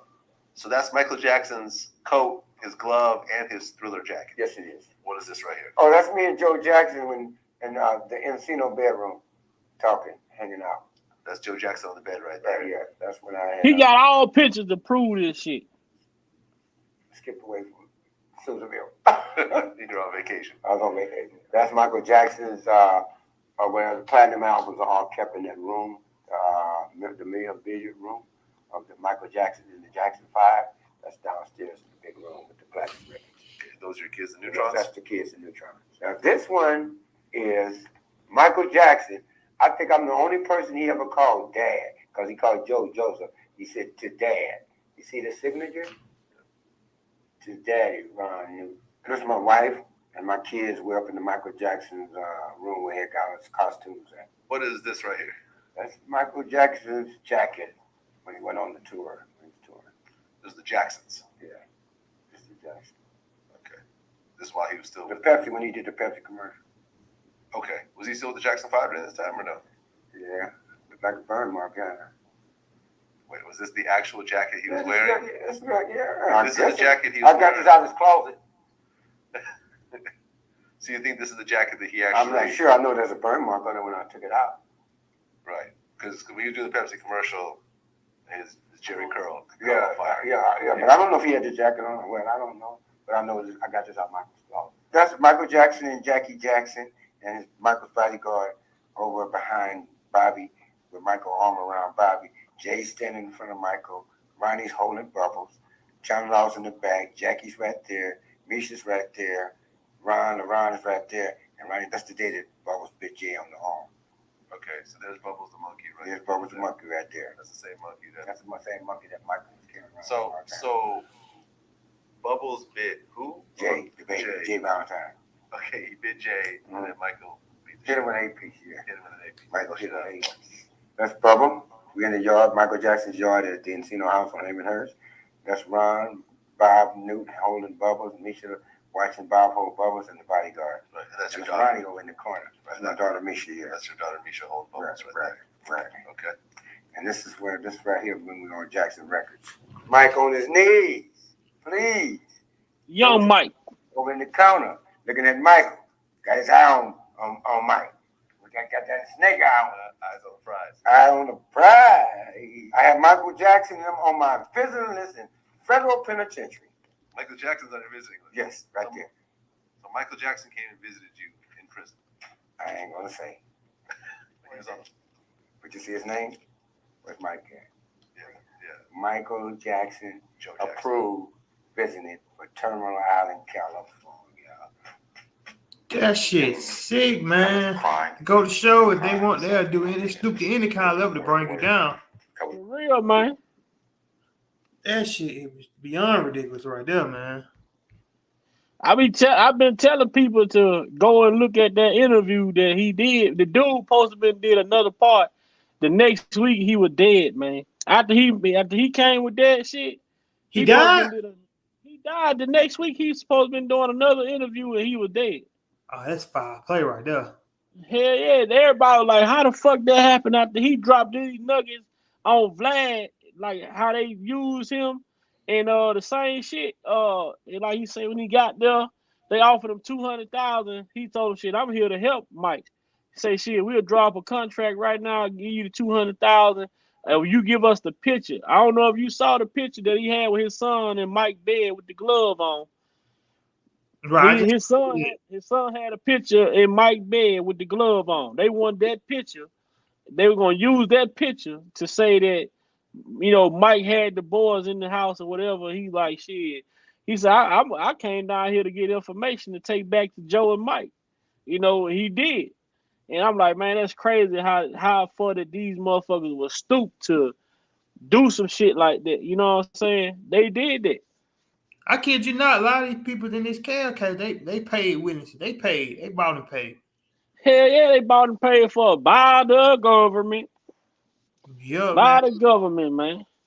Man, they want you, man. I think, man, this shit, so people don't realize how deep this shit gets. But you see right there, you just see right there alone how these people operate.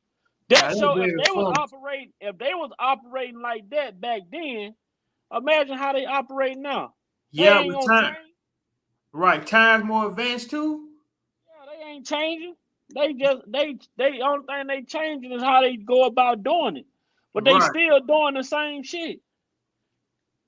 They offered this man $200,000 for a picture just to say, for evidence to say that Michael Jackson had young boys sleeping in his bed. The man say, I took the picture. Right. And then, to be honest, the shit they accused R. Kelly of doing, he really ain't did nothing wrong, really, because no chicks in New York at diamond the age of consent is 17 and 16 in most states. So if he was on a state level, it would have been illegal. So with the shit that they getting him on his BS, it ain't even worth, you know what I'm saying, no federal attention. Right. Even the shit that where I brung up and I mentioned, I said, if you read the transcript, it said that when she said that she traveled alone and then went down and said, well, he asked me if I wanted to come to his show. I told him, yeah.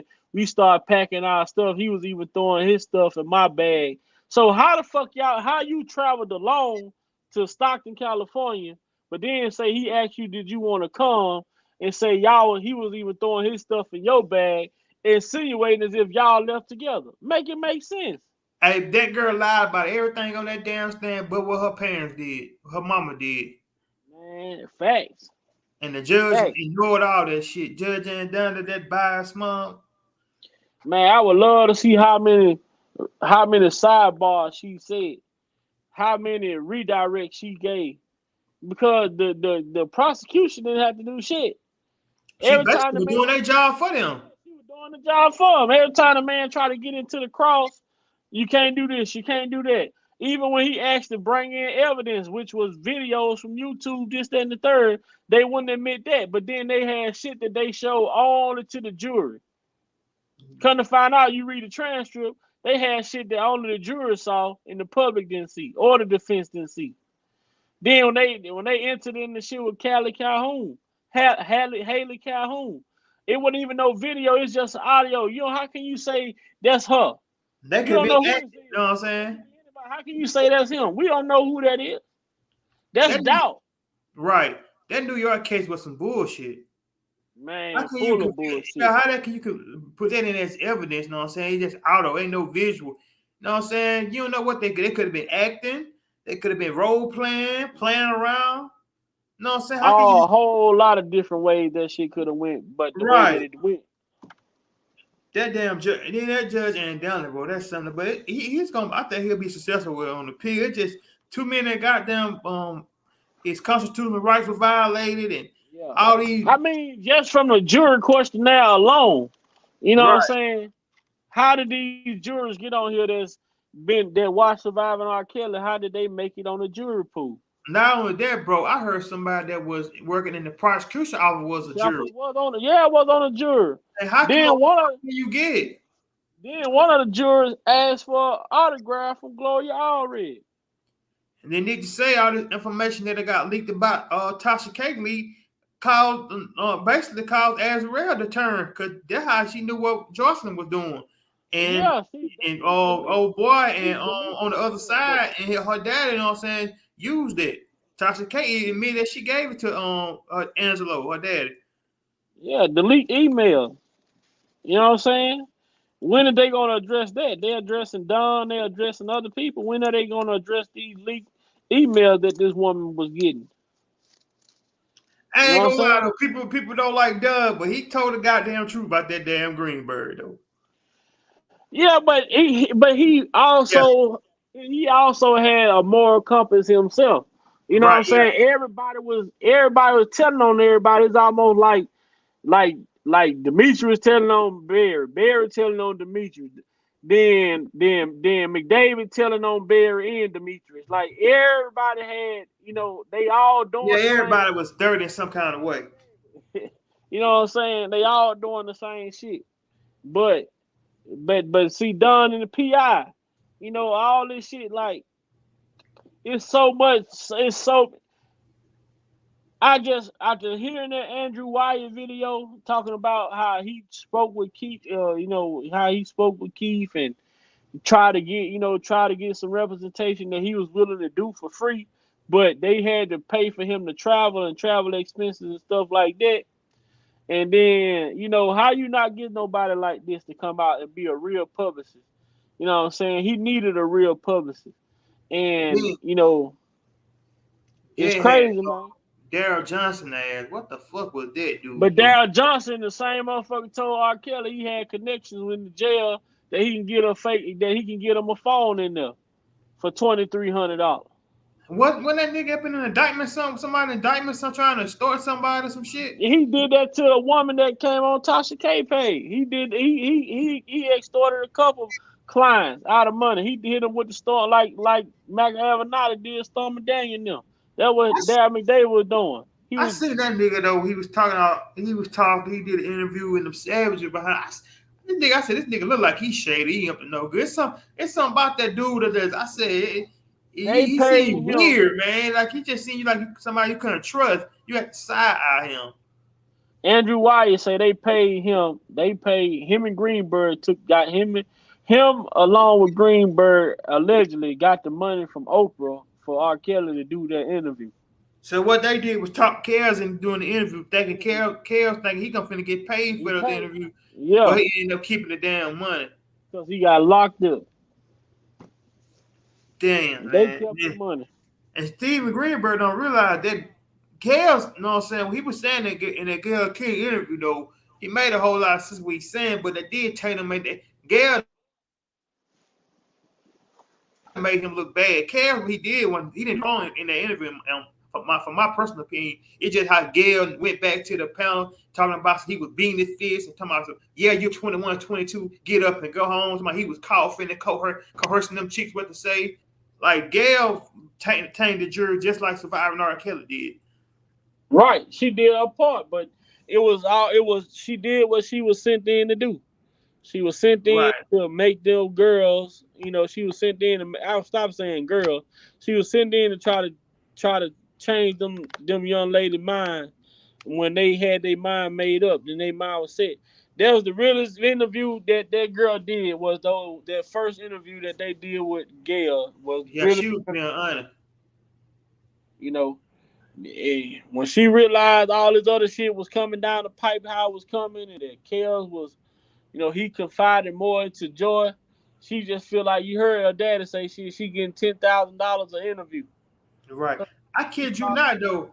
I bet Michael Avenatti. Now you think about it. I think Michael Avenatti told Daryl Johnson to make kids do that interview so he can Gayle can sit up a little bad. Because after Chaos, you know what I'm saying, got arrested again, him and Michael Avenatti, y'all don't find that screwing in the same place, and they was in LA. But what the hell, Daryl Johnson going to LA? He's from Houston.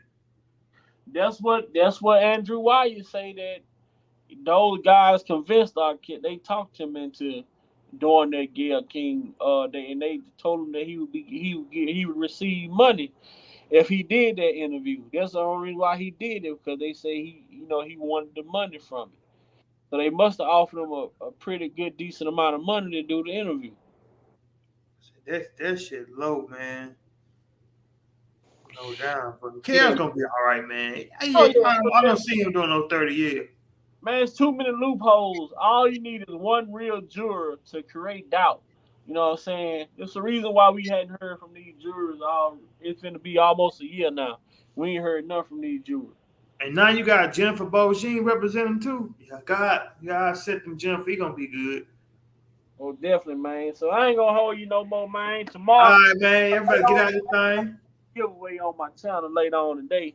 I'll be doing the giveaways, t-shirts. I got some. It's gonna be cups, shit like that. So yeah, we're gonna be going down with some Big Val Opinion t-shirts.